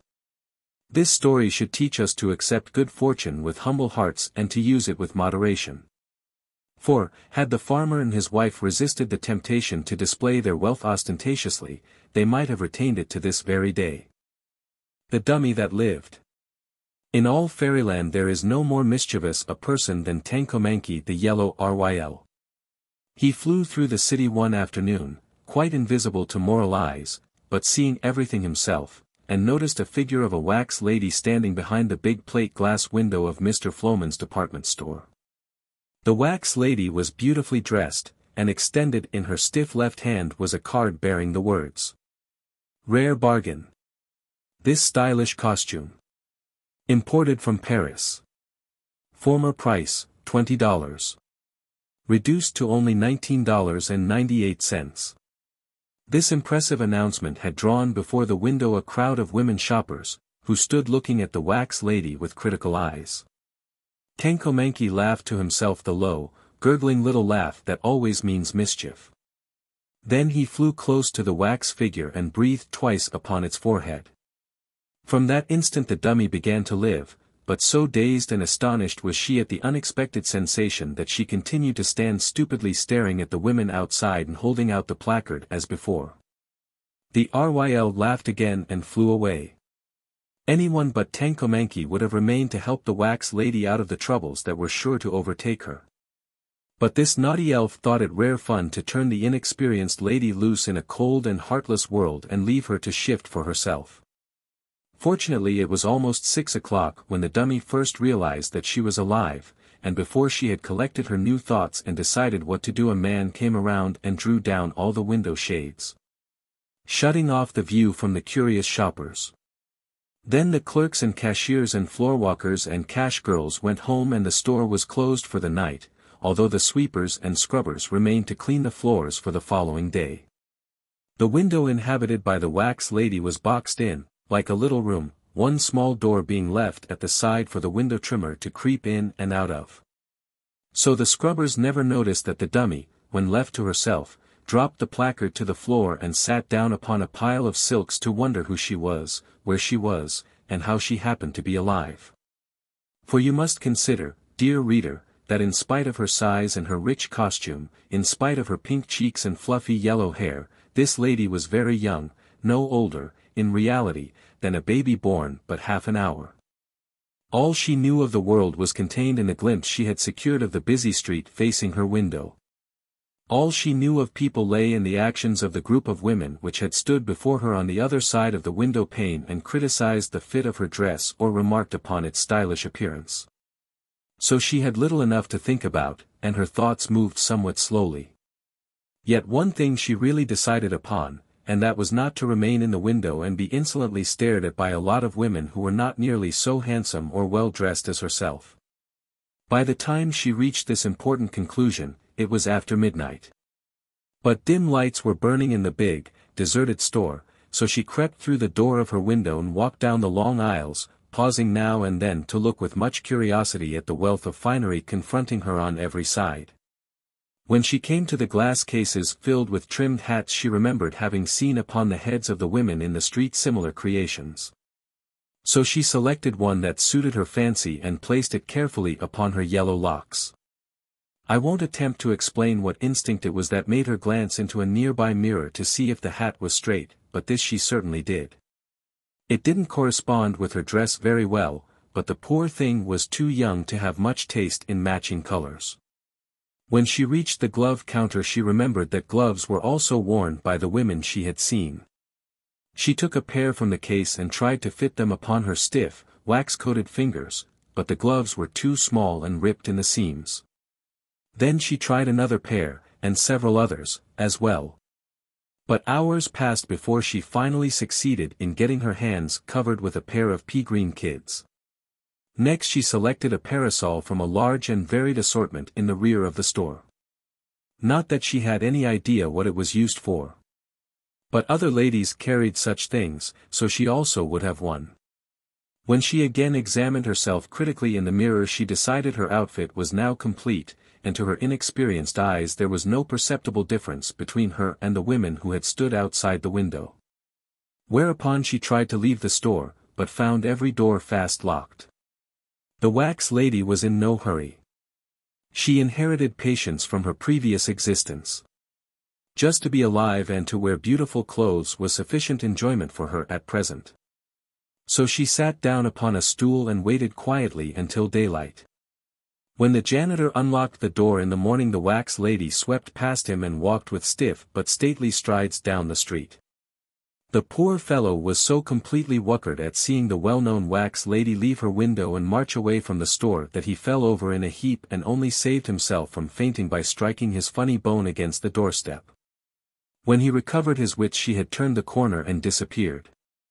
The wax lady's immature mind had reasoned that, since she had come to life, her evident duty was to mix with the world and do whatever other folks did. She could not realize how different she was from people of flesh and blood, nor did she know she was the first dummy that had ever lived, or that she owed her unique experience to Tankomanki's love of mischief. So ignorance gave her a confidence in herself that she was not justly entitled to. It was yet early in the day, and the few people she met were hurrying along the streets. Many of them turned into restaurants and eating houses, and following their example the wax lady also entered one and sat upon a stool before a lunch counter. "Coffee and rolls," said a shop girl on the next stool. "Coffee and rolls," repeated the dummy, and soon the waiter placed them before her. Of course she had no appetite, as her constitution, being mostly wood, did not require food, but she watched the shop girl, and saw her put the coffee to her mouth and drink it. Therefore the wax lady did the same, and the next instant was surprised to feel the hot liquid trickling out between her wooden ribs. The coffee also blistered her wax lips, and so disagreeable was the experience that she arose and left the restaurant, paying no attention to the demands of the waiter for 20 cents, Mom. Not that she intended to defraud him, but the poor creature had no idea what he meant by 20 cents, Mom. As she came out she met the window trimmer at Floman's store. The man was rather nearsighted, but seeing something familiar in the lady's features he politely raised his hat. The wax lady also raised her hat, thinking it the proper thing to do, and the man hurried away with a horrified face. Then a woman touched her arm and said, "Beg pardon, ma'am, but there's a price mark hanging on your dress behind." "Yes, I know," replied the wax lady, stiffly, "it was originally $20, but it's been reduced to $19.98. The woman looked surprised at such indifference and walked on. Some carriages were standing at the edge of the sidewalk, and seeing the dummy hesitate a driver approached her and touched his cap. "Cab, ma'am?" he asked. "No," said she, misunderstanding him, "I'm wax." "Oh," he exclaimed, and looked after her wonderingly. "Here's your mornin' paper," yelled a newsboy. "Mine, did you say?" she asked. "Sure. Chronicle, Quierer, Republic and Spatch." "What'll ye ave?" "What are they for?" inquired the wax lady, simply. "Wi, to read, course. All the news, you know." She shook her head and glanced at a paper. "It looks all speckled and mixed up," she said. "I'm afraid I can't read." "Ever been to school?" asked the boy, becoming interested. No, what school? She inquired. The boy gave her an indignant look. Say, he cried, ye are just a dummy, that's what ye are, and ran away to seek a more promising customer. I wonder that he means, thought the poor lady. Am I really different in some way from all the others? I look like them, certainly, and I try to act like them, yet that boy called me a dummy and seemed to think I acted queerly. This idea worried her a little, but she walked on to the corner, where she noticed a street car stop to let some people on. The wax lady, still determined to do as others did, also boarded the car and sat down quietly in a corner. After riding a few blocks the conductor approached her and said, "Fare, please." "What's that?" she inquired, innocently. "Your fare," said the man, impatiently. She stared at him stupidly, trying to think what he meant. "Come, come," growled the conductor, "either pay up or get off." Still she did not understand, and he grabbed her rudely by the arm and lifted her to her feet. But when his hand came in contact with the hard wood of which her arm was made the fellow was filled with surprise. He stooped down and peered into her face, and, seeing it was wax instead of flesh, he gave a yell of fear and jumped from the car, running as if he had seen a ghost. At this the other passengers also yelled and sprang from the car, fearing a collision, and the motorman, knowing something was wrong, followed suit. The wax lady, seeing the others run, jumped from the car last of all, and stepped in front of another car coming at full speed from the opposite direction. She heard cries of fear and of warning on all sides, but before she understood her danger she was knocked down and dragged for half a block. When the car was brought to a stop a policeman reached down and pulled her from under the wheels. Her dress was badly torn and soiled. Her left ear was entirely gone, and the left side of her head was caved in, but she quickly scrambled to her feet and asked for her hat. This a gentleman had already picked up, and when the policeman handed it to her and noticed the great hole in her head and the hollow place it disclosed, the poor fellow trembled so frightfully that his knees actually knocked together. Why, ma'am, you're killed," he gasped. "What does it mean to be killed?" asked the wax lady. The policeman shuddered and wiped the perspiration from his forehead. "You're it," he answered, with a groan. The crowd that had collected were looking upon the lady wonderingly, and a middle-aged gentleman now exclaimed, "Why, she's wax." "Wax," echoed the policeman. "Certainly. She's one of those dummies they put in the windows," declared the middle-aged man. The people who had collected shouted, "You're right. That's what she is. She's a dummy." "Are you?" inquired the policeman, sternly. The wax lady did not reply. She began to fear she was getting into trouble, and the staring crowd seemed to embarrass her. Suddenly a bootblack attempted to solve the problem by saying, "You guys is all wrong. Can a dummy talk? Can a dummy walk? Can a dummy live?" "Hush," murmured the policeman. "Look here," and he pointed to the hole in the lady's head. The newsboy looked, turned pale and whistled to keep himself from shivering. A second policeman now arrived, and after a brief conference it was decided to take the strange creature to headquarters. So they called a hurry-up wagon, and the damaged wax lady was helped inside and driven to the police station. There the policeman locked her in a cell and hastened to tell Inspector Mugg their wonderful story. Inspector Mugg had just eaten a poor breakfast, and was not in a pleasant mood. So he roared and stormed at the unlucky policemen, saying they were themselves dummies to bring such a fairy tale to a man of sense. He also hinted that they had been guilty of intemperance. The policeman tried to explain, but Inspector Mugg would not listen, and while they were still disputing in rushed Mr. Flowman, the owner of the department store. "I want a dozen detectives, at once, Inspector," he cried. "What for?" demanded Mugg. "One of the wax ladies has escaped from my store and eloped with a $19.98 costume, a $4.23 hat, a $2.19 parasol and a 76-cent pair of gloves, and I want her arrested." While he paused for breath the inspector glared at him in amazement. "Is everybody going crazy at the same time?" he inquired, sarcastically. How could a wax dummy run away? I don't know, but she did. When my janitor opened the door this morning he saw her run out. Why didn't he stop her? Asked Mug. He was too frightened. But she's stolen my property, Your Honor, and I want her arrested, declared the storekeeper. The inspector thought for a moment. You wouldn't be able to prosecute her, he said, for there's no law against dummies stealing. Mr. Flowman sighed bitterly. Am I to lose that $19.98 costume and the $4.25 hat and? By no means, interrupted Inspector Mug. The police of this city are ever prompt to act in defense of our worthy citizens.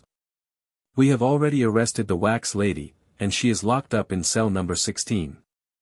You may go there and recover your property, if you wish, but before you prosecute her for stealing you'd better hunt up a law that applies to dummies. All I want, said Mr. Flowman, is that $19.98 costume and. Come along. Interrupted the policeman. I'll take you to the cell.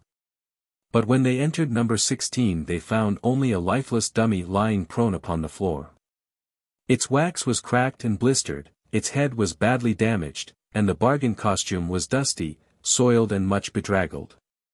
For the mischief-loving Tankomankie had flown by and breathed once more upon the poor wax lady, and in that instant her brief life ended.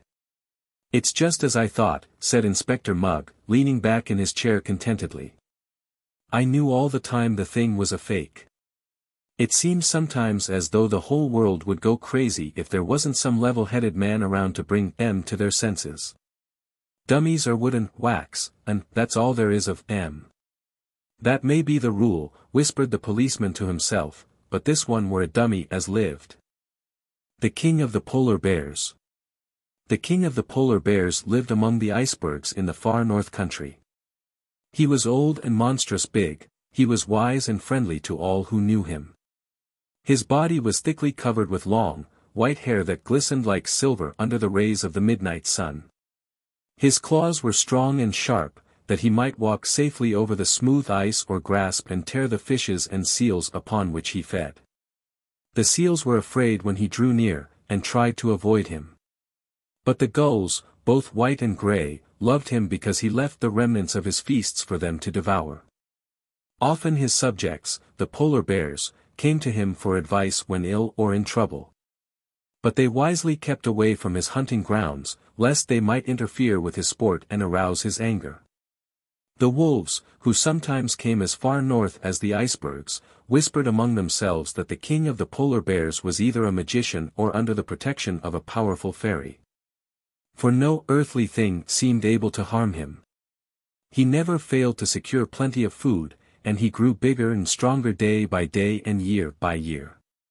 Yet the time came when this monarch of the north met man, and his wisdom failed him. He came out of his cave among the icebergs one day and saw a boat moving through the strip of water which had been uncovered by the shifting of the summer ice. In the boat were men. The great bear had never seen such creatures before, and therefore advanced toward the boat, sniffing the strange scent with aroused curiosity and wondering whether he might take them for friends or foes, food or carrion. When the king came near the water's edge a man stood up in the boat and with a queer instrument made a loud bang. The polar bear felt a shock, his brain became numb, his thoughts deserted him. His great limbs shook and gave way beneath him and his body fell heavily upon the hard ice. That was all he remembered for a time. When he awoke he was smarting with pain on every inch of his huge bulk, for the men had cut away his hide with its glorious white hair and carried it with them to a distant ship. Above him circled thousands of his friends the gulls, wondering if their benefactor were really dead and it was proper to eat him. But when they saw him raise his head and groan and tremble they knew he still lived, and one of them said to his comrades. The wolves were right. The king is a great magician, for even men cannot kill him. But he suffers for lack of covering. Let us repay his kindness to us by each giving him as many feathers as we can spare. This idea pleased the gulls. One after another they plucked with their beaks the softest feathers from under their wings, and, flying down, dropped then gently upon the body of the king of the polar bears. Then they called to him in a chorus. "Courage, friend. Our feathers are as soft and beautiful as your own shaggy hair. They will guard you from the cold winds and warm you while you sleep. Have courage, then, and live." And the king of the polar bears had courage to bear his pain and lived and was strong again. The feathers grew as they had grown upon the bodies of the birds and covered him as his own hair had done. Mostly they were pure white in color, but some from the gray gulls gave his majesty a slight mottled appearance. The rest of that summer and all through the 6 months of night the king left his icy cavern only to fish or catch seals for food.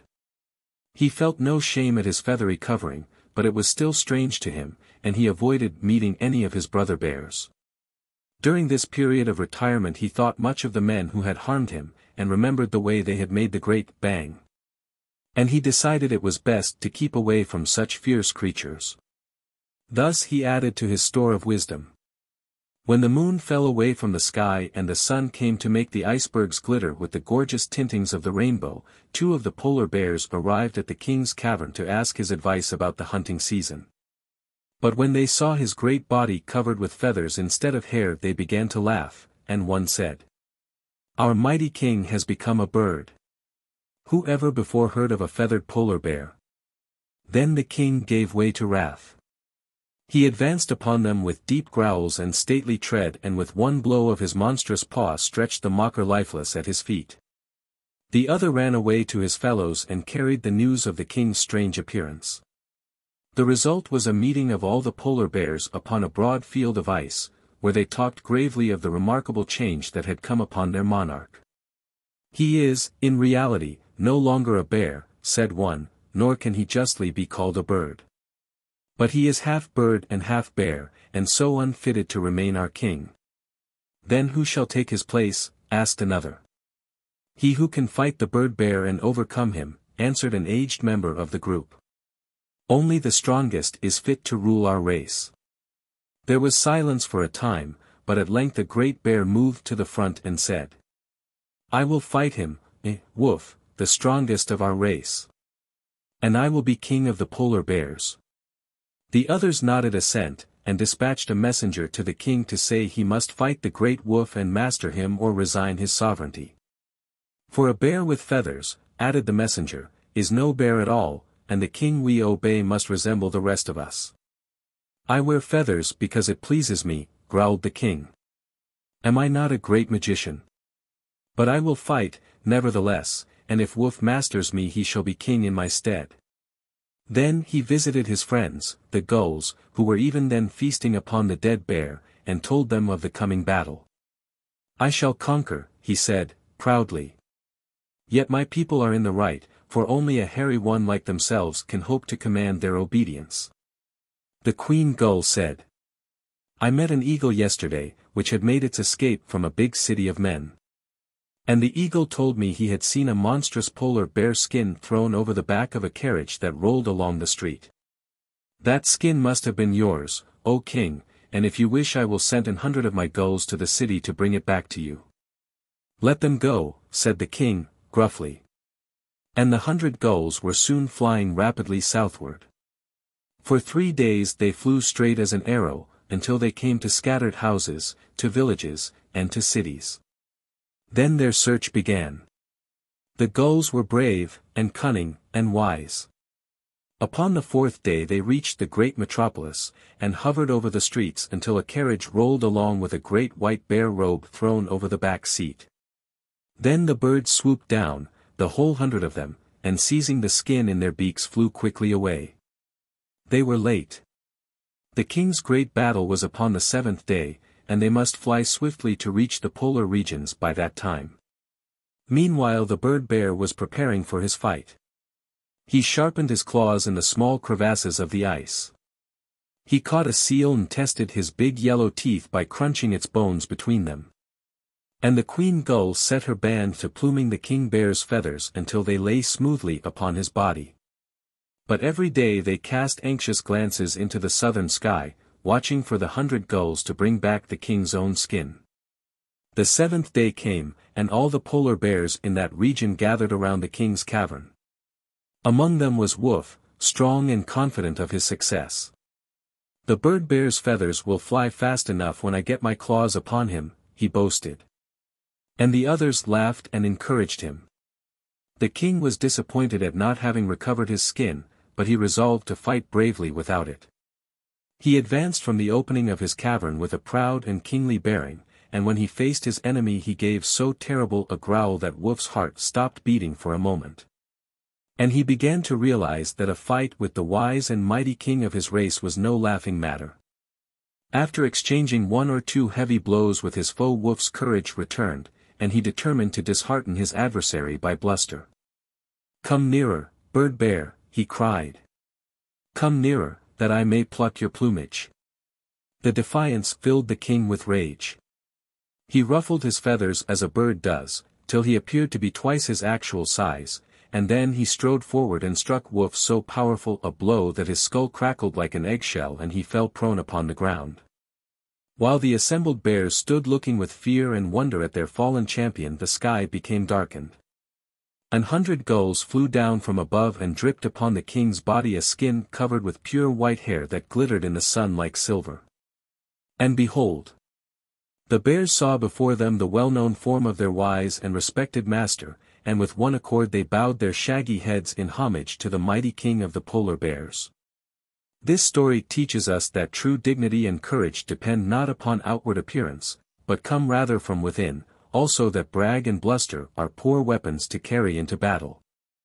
The Mandarin and the Butterfly. A mandarin once lived in Qiangho who was so exceedingly cross and disagreeable that everyone hated him. He snarled and stormed at every person he met and was never known to laugh or be merry under any circumstances. Especially he hated boys and girls. For the boys jeered at him, which aroused his wrath, and the girls made fun of him, which hurt his pride. When he had become so unpopular that no one would speak to him, the emperor heard about it and commanded him to emigrate to America. This suited the Mandarin very well, but before he left China he stole the great book of magic that belonged to the wise magician Houtsai. Then, gathering up his little store of money, he took ship for America. He settled in a city of the Middle West and of course started a laundry, since that seems to be the natural vocation of every Chinaman, be he coolie or Mandarin. He made no acquaintances with the other Chinamen of the town, who, when they met him and saw the red button in his hat, knew him for a real Mandarin and bowed low before him.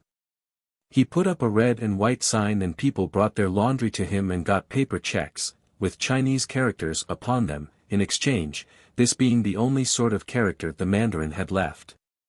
One day as the ugly one was ironing in his shop in the basement of 263½ Main Street, he looked up and saw a crowd of childish faces pressed against the window. Most Chinamen make friends with children. This one hated them and tried to drive them away.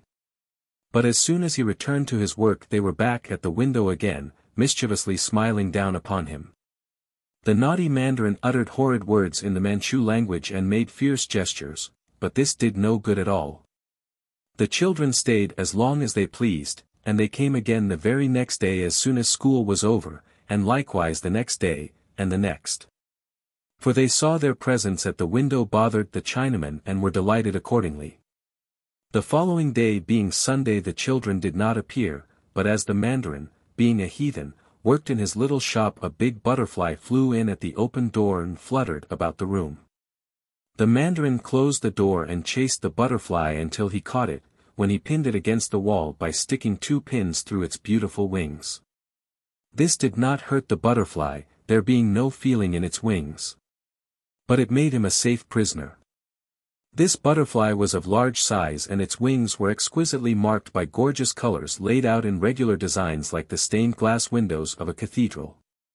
The Mandarin now opened his wooden chest and drew forth the great book of magic he had stolen from Houtsai. Turning the pages slowly he came to a passage describing how to understand the language of butterflies. This he read carefully and then mixed a magic formula in a tin cup and drank it down with a wry face. Immediately thereafter he spoke to the butterfly in its own language, saying, "Why did you enter this room? I smelled beeswax, answered the butterfly, therefore I thought I might find honey here. But you are my prisoner, said the mandarin. If I please I can kill you, or leave you on the wall to starve to death. I expect that, replied the butterfly, with a sigh. But my race is short-lived, anyway, it doesn't matter whether death comes sooner or later. Yet you like to live, do you not? Asked the mandarin. Yet. Life is pleasant and the world is beautiful. I do not seek death. Then, said the mandarin, I will give you life, a long and pleasant life, if you will promise to obey me for a time and carry out my instructions. How can a butterfly serve a man? Asked the creature, in surprise. Usually they cannot, was the reply. But I have a book of magic which teaches me strange things. Do you promise? Oh, yes, I promise, answered the butterfly. For even as your slave I will get some enjoyment out of life, while should you kill me, that is the end of everything. Truly, said the mandarin, butterflies have no souls, and therefore cannot live again. But I have enjoyed 3 lives already, returned the butterfly, with some pride. I have been a caterpillar and a chrysalis before I became a butterfly. You were never anything but a Chinaman, although I admit your life is longer than mine. I will extend your life for many days, if you will obey me, declared the Chinaman. I can easily do so by means of my magic. Of course I will obey you, said the butterfly, carelessly. Then, listen. You know children, do you not? Boys and girls. Yes, I know them. They chase me, and try to catch me, as you have done, replied the butterfly. And they mock me, and jeer at me through the window, continued the mandarin, bitterly. Therefore, they are your enemies and mine. But with your aid and the help of the magic book we shall have a fine revenge for their insults. I don't care much for revenge, said the butterfly. They are but children, and 'tis natural they should wish to catch such a beautiful creature as I am. Nevertheless, I care. And you must obey me, retorted the mandarin, harshly. I, at least, will have my revenge. Then he stuck a drop of molasses upon the wall beside the butterfly's head and said, Eat that, while I read my book and prepare my magic formula. So the butterfly feasted upon the molasses and the mandarin studied his book, after which he began to mix a magic compound in the tin cup.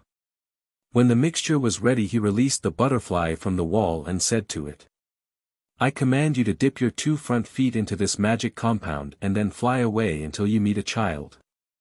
Fly close, whether it be a boy or a girl, and touch the child upon its forehead with your feet. Whosoever is thus touched, the book declares, will at once become a pig, and will remain such forever after. Then return to me and dip you legs afresh in the contents of this cup. So shall all my enemies, the children, become miserable swine, while no one will think of accusing me of the sorcery. Very well. Since such is your command, I obey, said the butterfly. Then it dipped its front legs, which were the shortest of the 6, into the contents of the tin cup, and flew out of the door and away over the houses to the edge of the town.